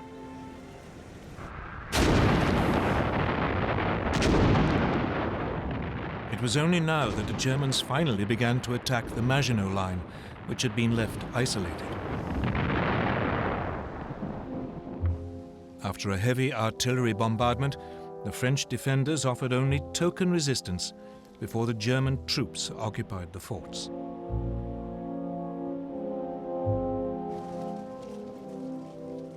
On June the 21st, Hitler went to Compiègne, where the railway carriage in which the Germans had signed the armistice in 1918 was kept. As a French delegation entered the carriage, he handed them his terms and then left. The French insisted on consulting their government, but the next day they were told that if they didn't sign immediately, the panzers would roll again. They signed, and the humiliation of France was complete.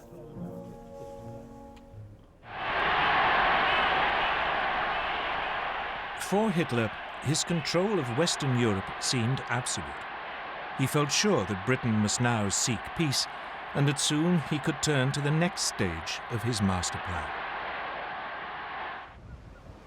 But even though the Blitzkrieg had achieved so much so fast, it hadn't won him the war. The British, battered and wounded, had escaped to fight another day.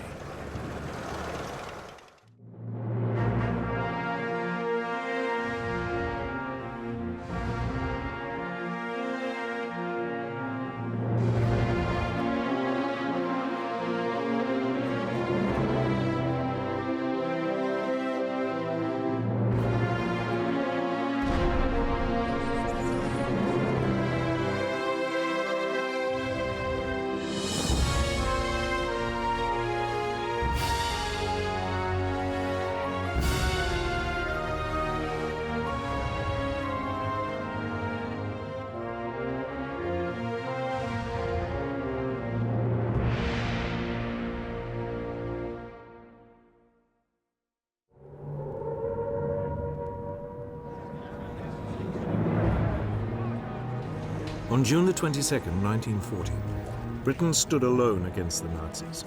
France had surrendered, and Prime Minister Winston Churchill could only growl defiance. We shall fight on the beaches, we shall fight on the landing grounds, we shall fight in the fields and in the streets, we shall fight in the hills, we shall never surrender. Britain still had all the resources of its vast empire. Canada, Australia, New Zealand, South Africa, India, and a host of other territories had all been quick to declare war on Germany. But they were thousands of miles away, across the oceans, and their military power could not be brought to bear where it mattered. Britain's situation seemed hopeless, and Hitler had no doubt that Britain would soon try to negotiate a peace. But Churchill quickly showed how determined he was prepared to be in the war against the Nazis.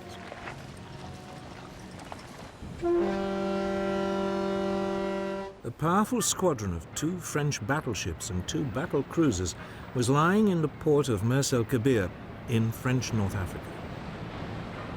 If the French ships fell into German hands, the British Navy's position in the Mediterranean would become impossible.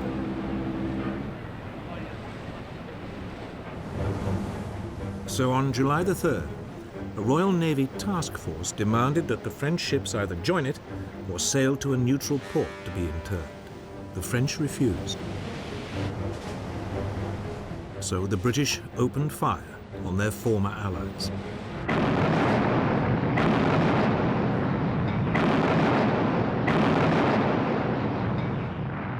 They destroyed or severely damaged 3 of the battleships. Almost 1,300 French sailors were killed. But Churchill's ruthlessness didn't seem to impress Hitler. On July the 19th, he returned in triumph to Berlin and was greeted by more than 1 million people. That day, he made a speech in the Reichstag, the German parliament, offering peace terms to Britain. His offer seemed generous. Britain could keep its empire. In return, Hitler wanted a free hand in Europe. His plan was to conquer the countries of the East in order to win Lebensraum, room to live, for the German people. But Churchill would have none of it. The British would fight on. This would, as he put it, be their finest hour.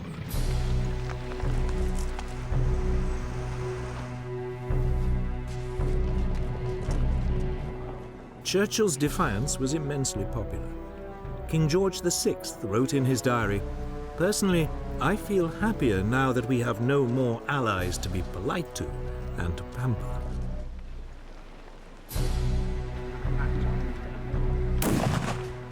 But it was difficult to see how Britain could ever turn the tables and actually win the war. The British Army might have survived Dunkirk, but it had lost almost all its tanks, artillery, and transport in the evacuation. It had just 25 divisions armed mainly with rifles to resist the vast armored columns of the world's most fearsome war machine. So there was little to be done except dig in and wait. Coastal defences were prepared and concrete strongpoints built all across southern England. Signposts on roads were removed to make it harder for any invaders to find their way around. Large open areas were littered with obstacles to deter airborne troops. A volunteer defence force, the Home Guard, was recruited. It was made up of men who were otherwise ineligible to fight, often because of their age.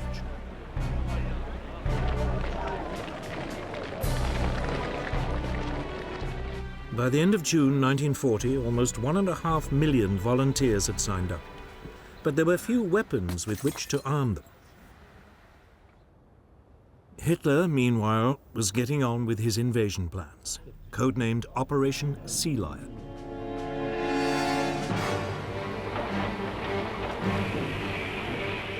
Some 20 divisions would be landed on a broad front along England's south coast.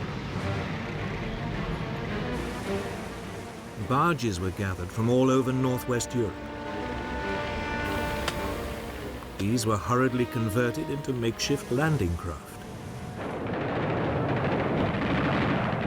Troops were trained for beach landings. But for all Hitler's bravado, those planning Sea Lion were worried. Hitler might dismiss the English Channel as just another river to be crossed. But Britain's navy was still the largest in the world. It might be stretched thin by its worldwide commitments, but the Royal Navy's home fleet far outnumbered the German Navy. The German naval chief, Admiral Erich Raeder, had no confidence that he could seize control of the English Channel for long enough to get the army across. But the Germans did have one area of apparent massive superiority. The Luftwaffe far outnumbered Britain's Royal Air Force. The Luftwaffe's commander, Hermann Göring, had little doubt that he could establish air control over the Channel long enough for Sea Lion to take place.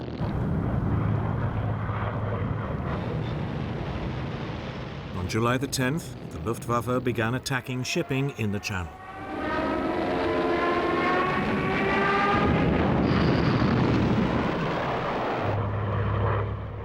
In response, the British had two of the most outstanding of the new breed of single-engine, multi-gun monoplanes. The Supermarine Spitfire and the Hawker Hurricane. The Spitfire was slightly faster and more agile than its German rival, the Messerschmitt Bf 109, which escorted the German bombers. It would be used to intercept these. The Hurricane would prove a lethal bomber kill. But in July 1940, Air Vice Marshal Hugh Dowding, the head of Fighter Command, had less than 700 fighters. Against them were 2,600 German fighters and bombers. The odds against the RAF were daunting. Dowding knew that he could not take on the Luftwaffe every time it came over the Channel. So when the Germans began hitting British shipping, he did nothing.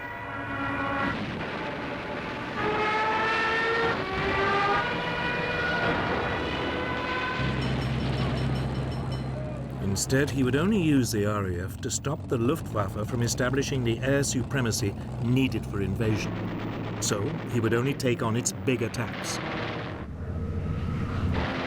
To help him, the British had one crucial innovation: radar.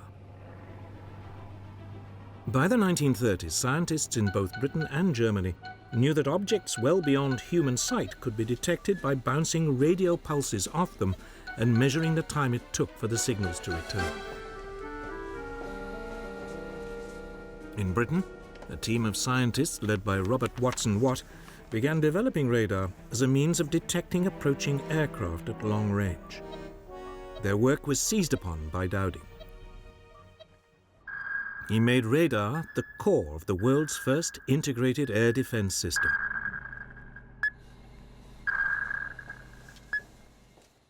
Known as Chain Home, this was a string of 21 300-foot tall radar masts sited along the south and east coasts of Britain. These could pick up aircraft at a range of 120 miles and give their distance, direction, height and numbers.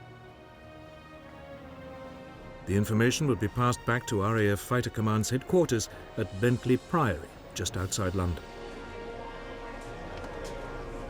There, it would be assessed and warning of an impending raid passed to Fighter Command's operations room.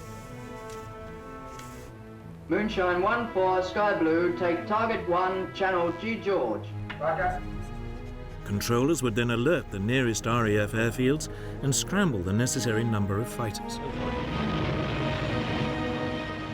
The question was, would radar make up for Germany's massive superiority in numbers? The stage was now set for what would become known as the Battle of Britain.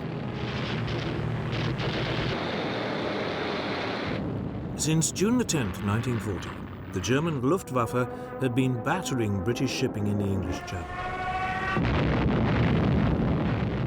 The Luftwaffe's commander, Reichsmarschall Hermann Göring, was determined to lure the British Air Force into combat. But Britain's Air Chief Marshal Hugh Dowding refused to take the bait. He used his fighters sparingly, knowing that the real battle was still to come.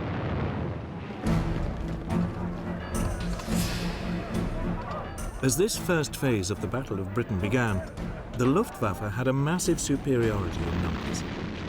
It had 1,100 single-engine fighters available to the Royal Air Force's 700. Almost all the German fighters were the excellent Messerschmitt Bf 109E, with a top speed of around 350 miles an hour. About two-thirds of the British fighters were Hawker Hurricanes, slower than the 109s but more agile. The remainder were Supermarine Spitfires, with a top speed similar to the 109s.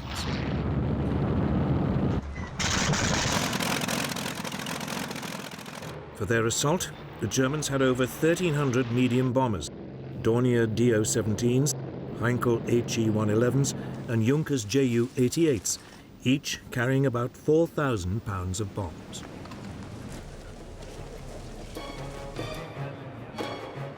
Göring selected August the 13th as Adlertag, Eagle Day, for the start of his main assault.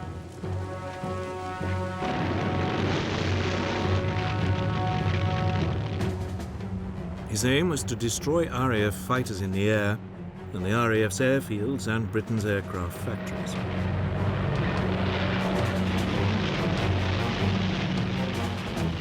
Softening up attacks were made the day before. These concentrated on the airfields and the radar towers along the south coast.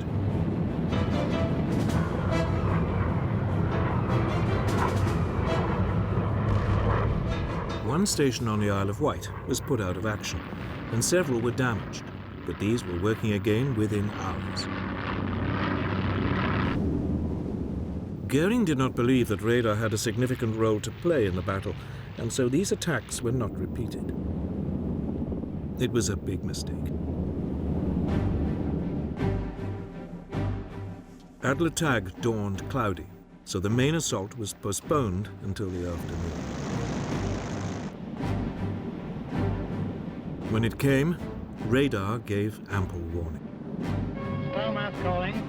Planes heard 3 miles southwest.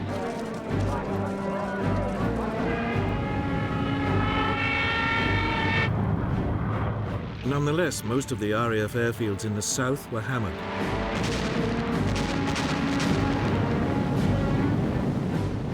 But by the end of the day, none had been put out of action. The Luftwaffe lost 46 aircraft. Britain, just 13.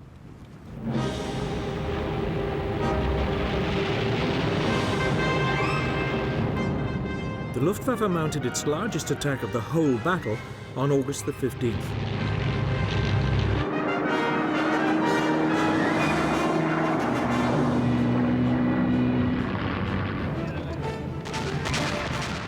Waves of heavily escorted German bombers forced their way through to the RAF airfields.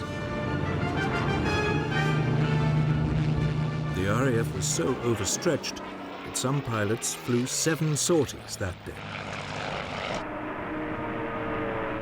By the time the raids died away, some 90 German aircraft had been shot down for the loss of 42 British fighters.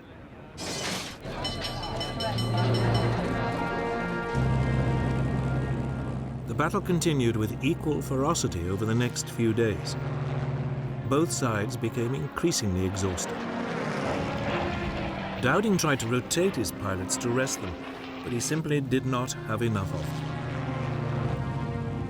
Many were being sent into battle with just 10 hours flying experience.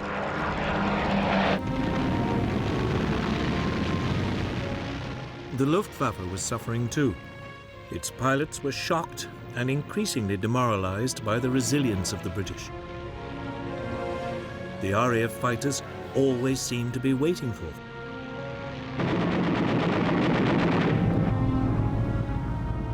As the fighting wore on for 12 solid days, the British losses began to creep up to match those of the Germans.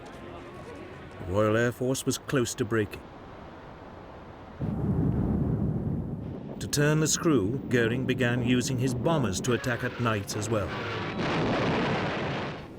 But this decision had an unexpected outcome. On the night of August the 24th, a flight of Heinkel bombers lost its way and bombed the city of London.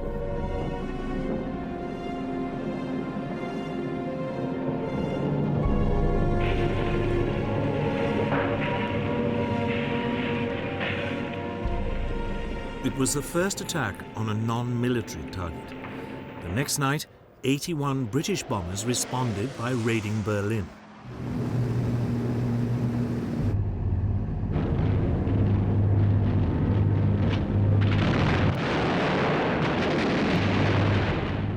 Hitler was infuriated and demanded massive retaliation.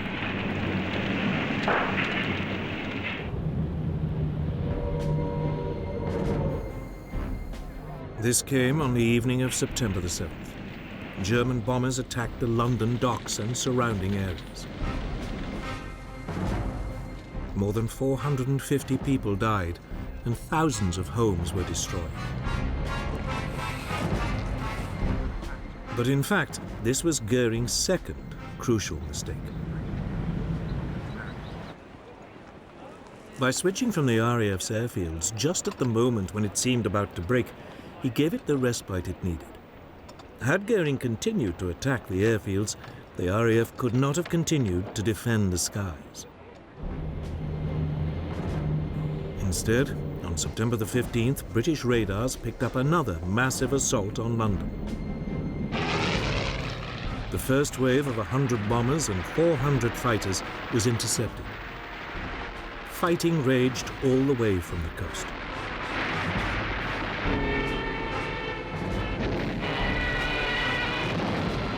In the afternoon, another fleet of 150 bombers renewed the attack.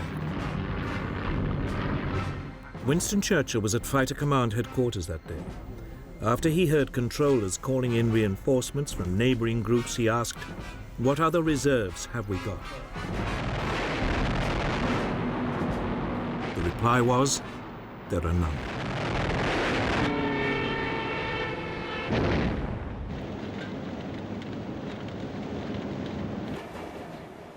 But it was obvious that the Luftwaffe had failed to gain control of the air. And on September the 17th, Hitler postponed Operation Sea Lion. The Battle of Britain did not really end, it died away. Hitler now tried a new tactic. By October the 5th, the daylight raids stopped, and the Germans concentrated on bombing Britain's cities by night. This was the so-called Blitz. London was attacked every night but one, up to November the 12th. On November the 10th, the centre of the city of Coventry was obliterated.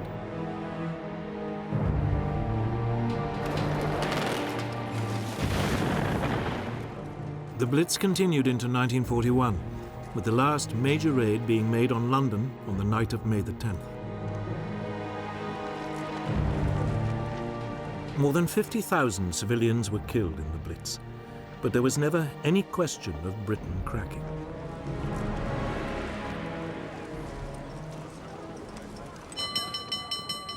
Victory in the Battle of Britain was a moment of huge national relief.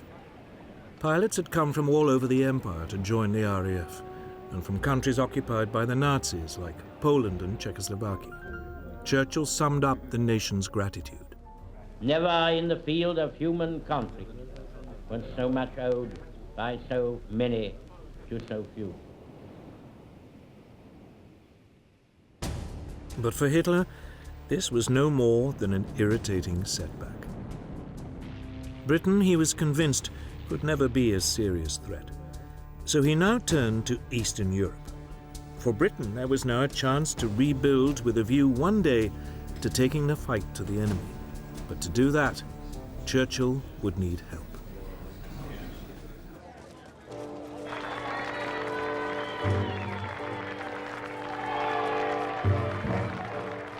Britain may have won the Battle of Britain, but it was still immensely vulnerable.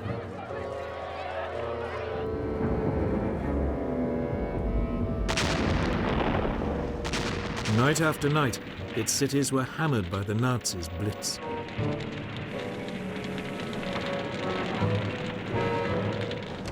Its supply lifelines at sea were under constant assault. Churchill needed more help. And there was only one country that could provide it: the United States.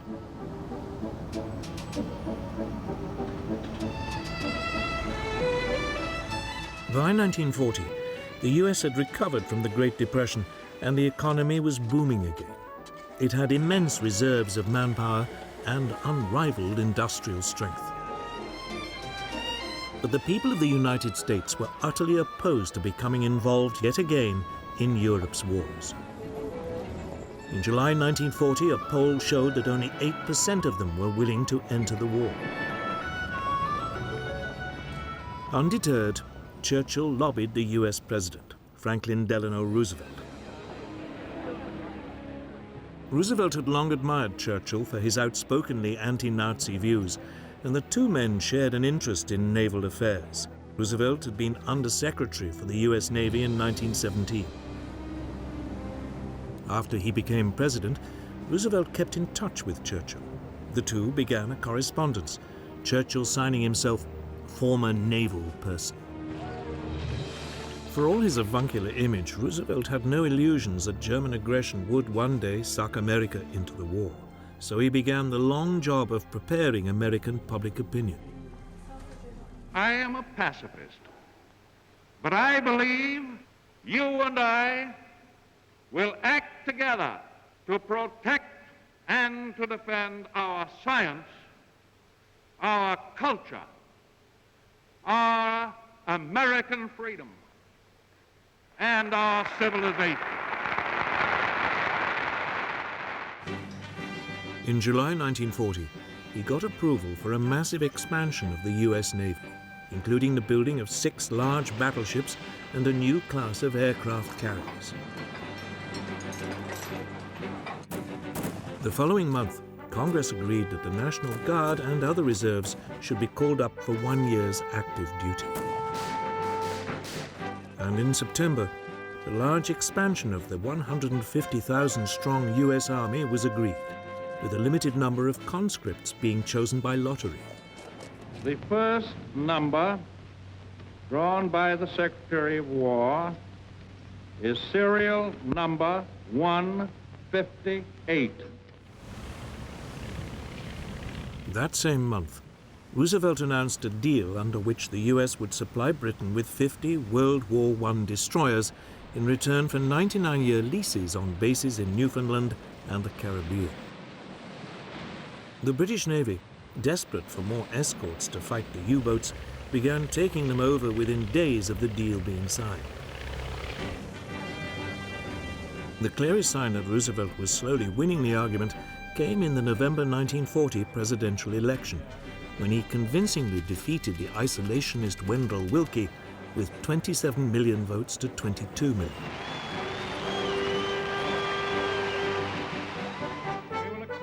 At the end of the year, Roosevelt spoke to the American people, setting out the 4 essential freedoms which he believed were at stake and which Britain was fighting to uphold: freedom of speech and religion, and freedom from want and from fear. To save these, the United States must become the arsenal of the democracies. In other words, it must arm Britain.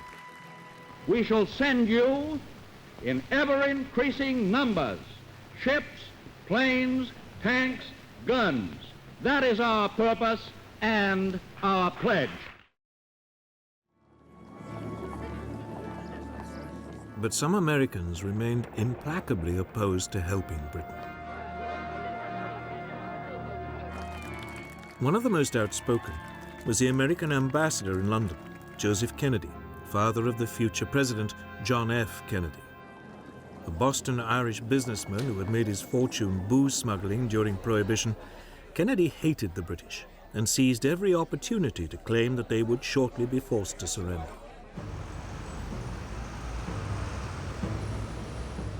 However, Kennedy's virulence was counterbalanced by the growing admiration many Americans felt for the bravery shown by the British people during the Blitz. In particular, the broadcasts by the CBS London correspondent Ed Murrow helped to change public opinion.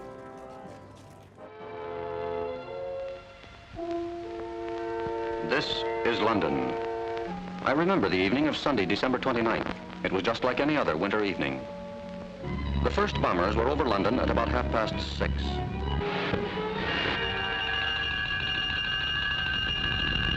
Soon the fires hissed from the top-story windows. Hitler once boasted, "I will rub out their cities." This is what he meant.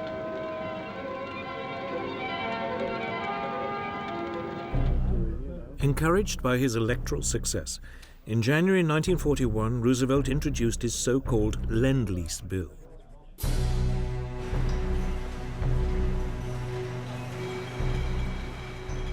The United States would supply weapons and war material to Britain and China, which was still struggling desperately against the invading Japanese. Payment would be delayed.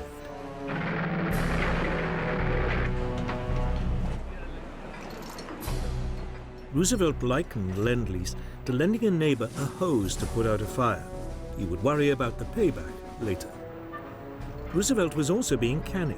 It also meant that, unlike in 1917, if America had to enter the war, it already would have a substantial weapons industry. American war preparations didn't end there. Roosevelt secretly authorized U.S. military staffs to discuss a common strategy with the British should America enter the war. By April 1941, he felt confident enough to take another step to help Britain at sea. He greatly extended the Pan-American Security Zone, the area within which U.S. warships would protect U.S. merchant vessels. In May, U.S. troops set up bases in Greenland, and in July, U.S. Marines were sent to replace the British garrison in Iceland, which was there to deprive the Germans of its harbors.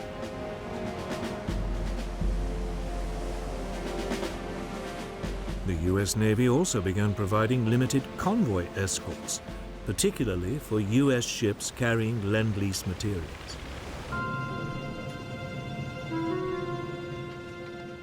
Hitler now gave his submariners strict instructions not to sink American ships, as he didn't want to provoke the United States into war. But inevitably, there were clashes. On September the 4th, 1941, a British aircraft attacked a German submarine. Thinking that the strike had come from the nearby U.S. destroyer Greer, the U-boat fired a torpedo at it. The Greer responded with depth charges, and there was a running battle which lasted 3 hours.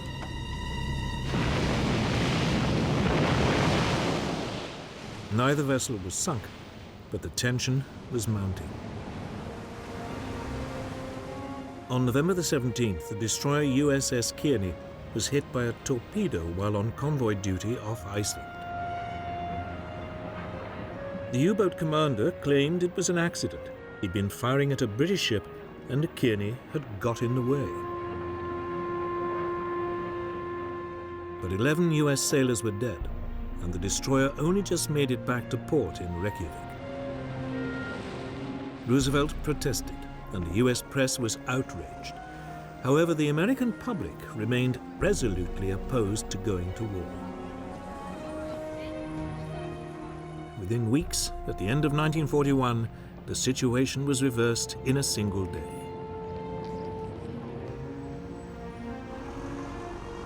But in the meantime, Britain would have to fight on alone. And luckily, it had an astonishing weapon to hand.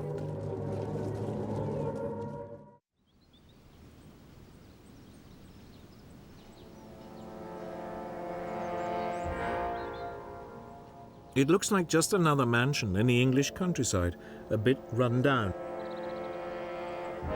But Bletchley Park once contained a secret that fundamentally affected the course of World War II. Because it was at Bletchley that Britain worked out how to read Germany's most secret codes. Since the mid-1930s, all the German armed forces and intelligence departments had adopted a standard machine for encoding their messages. The cipher machine E, better known as Enigma. It was developed in the early 1920s as a handy tool for businessmen to keep commercial messages secret. It was powered by a battery, and its encoded messages were transmitted in Morse code to be decoded on a second Enigma machine at the receiving end. The critical element of the machine was 3 rotors, which could be set to scramble the message in a way which could only be unscrambled by another machine with the same settings. The rotors could be replaced and set differently. As a result, each letter typed could come up in any one of 150 million ways. Given the almost infinite number of settings, it was not surprising that the Germans remained convinced throughout the war that Enigma was uncrackable.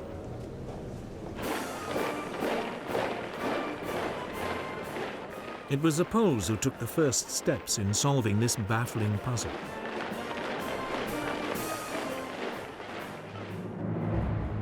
They knew of the existence of the Enigma machine and assembled a team of top mathematicians to crack it.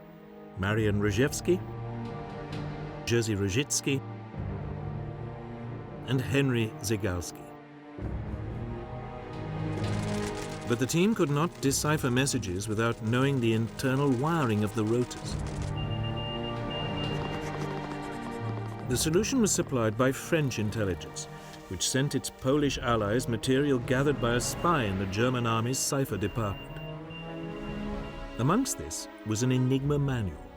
The Poles were able to reconstruct an Enigma machine and began laboriously decoding messages.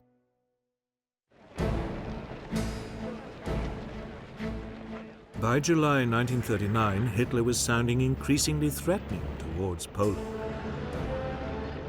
Britain and France had promised to come to its aid. It was clear that war was coming. So intelligence officers from the 3 allies met in Warsaw.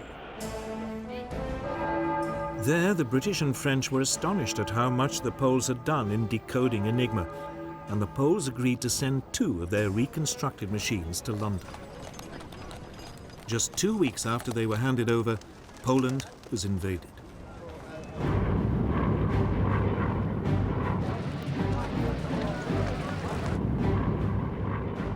By the time Poland fell to the Germans, the Polish cryptographers had destroyed all evidence of their work on Enigma. Some were captured and tortured, but none revealed what they'd been up to.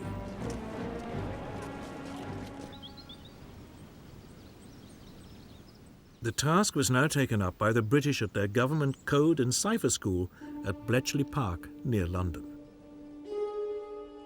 Its head was Commander Alistair Denniston. Denniston recruited a strange collection of mathematicians, chess masters, and crossword puzzle experts to continue the decoding. Among these experts was Alan Turing, a Cambridge Don. In 1936, Turing had described the idea of a universal computing machine, a machine that he believed would one day be able to solve all mathematical problems. He used his ideas to design decryption machines known as bronze goddesses. The raw material for Bletchley came from the British Y service, a chain of radio listening stations which monitored and recorded German transmissions. The messages were fed into Bletchley's bronze goddesses, and permutations ran until at last the key was found.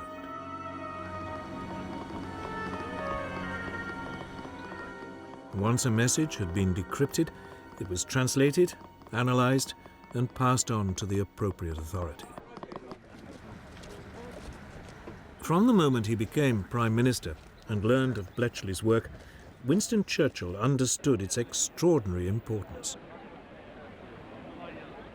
He referred to Bletchley's output as his ultra-secret information, and Ultra became its code name. The distribution of Ultra was tightly controlled. Senior commanders were shown only that information which directly concerned their operations. The need to keep the source of the intelligence secret was so great that Churchill insisted that no action could be taken on the basis of Ultra material unless a cover plan had been developed to convince the Germans that the intelligence must have come from another source.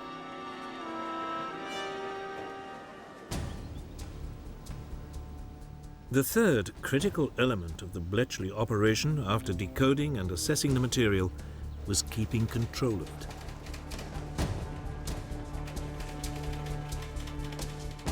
Often Ultra revealed vital information about German plans and actions. News of forthcoming attacks and other intelligence was filed away in a massive card index system. This was constantly mined for answers to questions great and small. By the end of the war, Bletchley was decoding much of the German traffic almost as fast as it was being sent. It was jokingly said that it would have been quicker for a German commander to ring Bletchley to get his orders. It was at sea that the Allies first became aware of how vital information from Ultra could be. An early example of its potential came on June the 8th, 1940.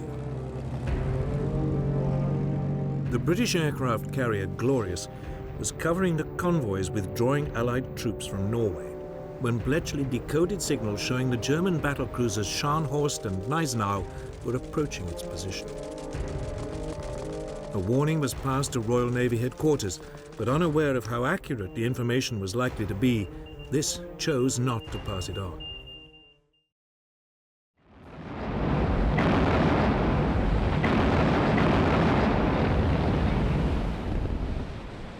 The Glorious was intercepted and sunk.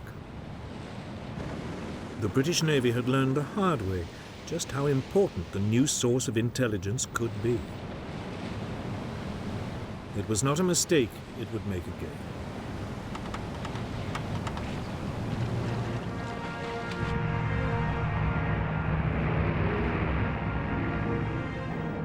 Bletchley also performed a critical role in the build-up to the Battle of Britain. It had provided a clear picture of the Luftwaffe's order of battle and the overall strategy being adopted by its leader, Hermann Goering. This information convinced the head of British Fighter Command, Air Vice Marshal Hugh Dowding, that his tactic of committing his fighters bit by bit rather than in large numbers was the correct one, a tactic that played a crucial part in preserving the RAF's narrow winning margin.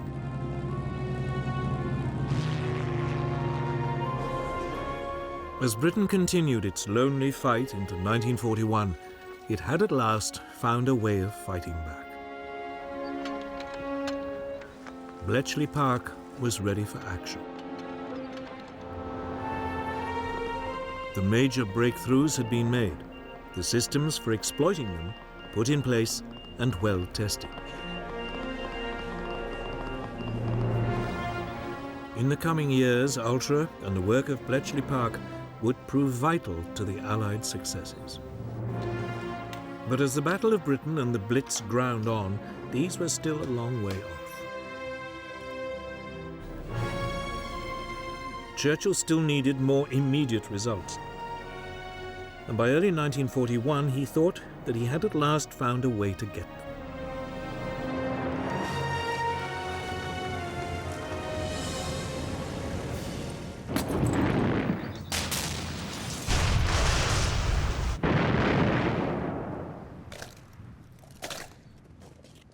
Nazi Germany might now control most of Western Europe, but Britain's Prime Minister, Winston Churchill, now decided to take the war to the Germans. We shall not flinch from the supreme trial. All will come right out of the depths. Even before France had surrendered, he was looking for ways of striking back and of keeping resistance alive in the countries which had been overrun.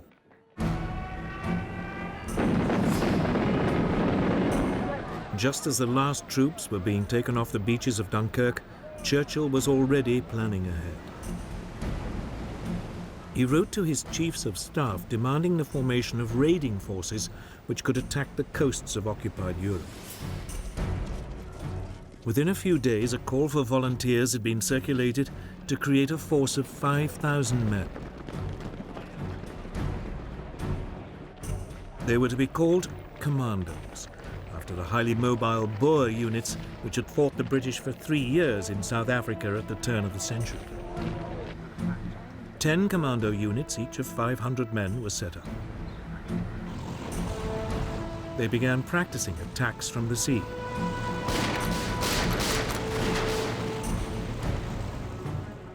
One unit was ordered to specialize in parachuting and using assault gliders. This soon became the basis of the separate parachute regiment.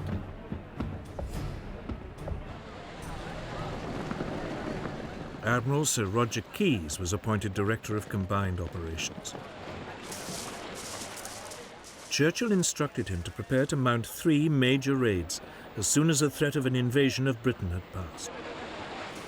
One of Keyes' first tasks was to develop ships which could land his new troops. 3 cross-channel ferries were converted so as to carry landing craft.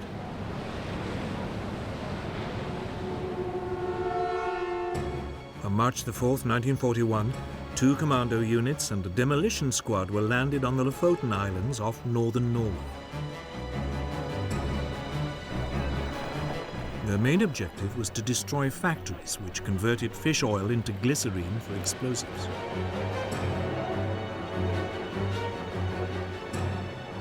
The commandos achieved total surprise and landed without a shot being fired. A German armed trawler in the harbour was seized. They quickly destroyed the factories and the fish oil tanks.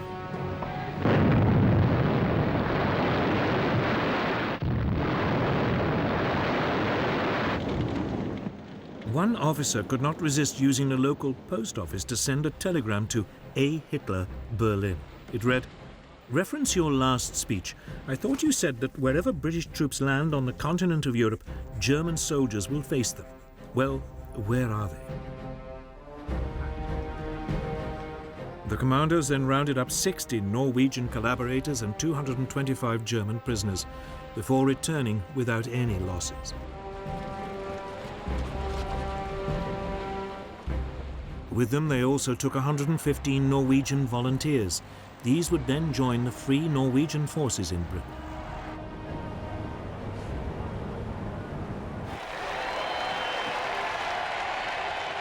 The Lofoten raid was an enormous public relations success and a huge boost for British morale.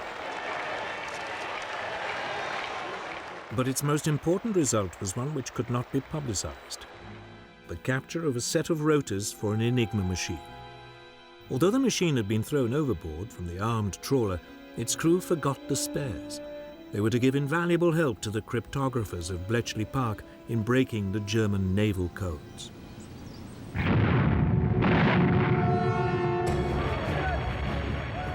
Then in December 1941, 4 commando units landed at the Norwegian port of Vagsø and were immediately involved in heavy fighting. The approach to Vagsø was covered by the small island of Malø, on which the Germans had placed artillery.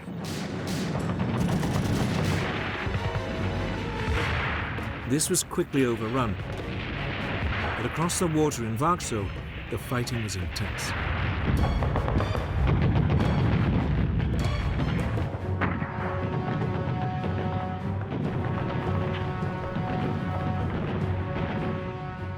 It took several hours for the main German garrison to be subdued.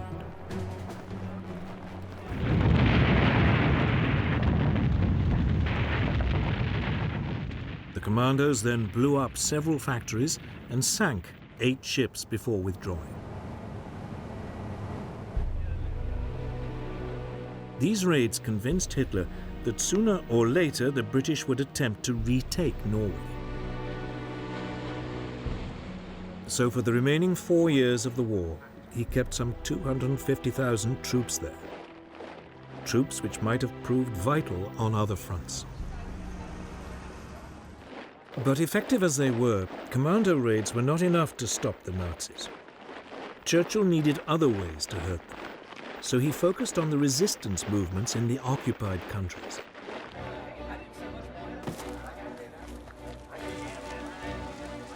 In July 1940, a Special Operations Executive, SOE, was formed, as Churchill put it, to set Europe ablaze.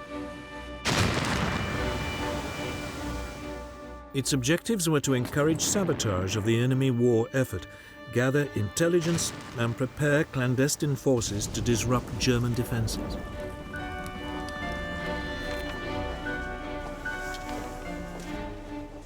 The bulk of SOE's activities centered on France. Soon agents were recruited in Britain to build up and coordinate the French resistance networks. Radio operators and couriers were also trained to support them.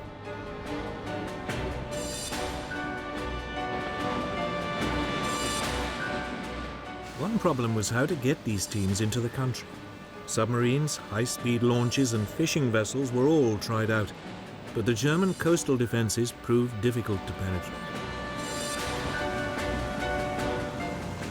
The answer was aircraft. And in August 1940, a special RAF unit was set up with Whitley bombers and short takeoff and landing Westland Lysanders.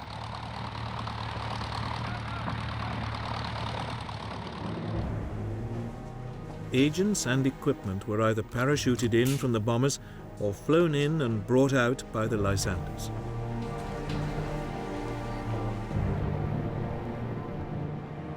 On moonlit nights, a growing number of reception committees would be waiting as an increasingly widespread network of resistance groups was built up.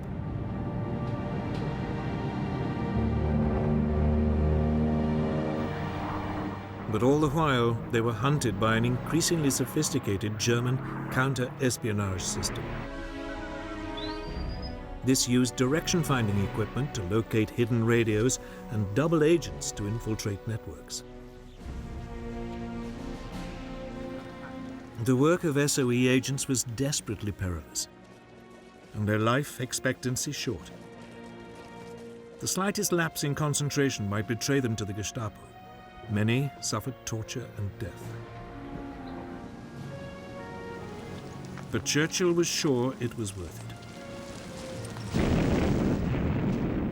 Keeping resistance alive in the occupied countries gave hope to millions that liberation would eventually come.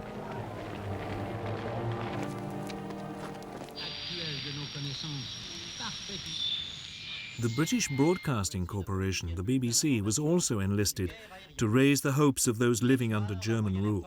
It broadcast the news in all the languages of the occupied countries. grand raid de l'aéronaval allié sur une concentration de transport japonais. The German penalty for listening to these bulletins was death. But people tuned in regardless. The BBC also played a crucial role in transmitting coded messages to resistance groups. These always came after the 9 o'clock news. Message très important pour le chef de Gaël. Attention, il va pleuvoir bougrement ce soir. For the peoples of occupied Europe, the prospect of liberation might only be a distant dream, but in the middle of 1941 it suddenly became more likely. For by then, Britain was no longer alone in fighting Nazism. It had gained a massive ally, but it wasn't America, which Churchill had assiduously been courting. It was the Soviet Union.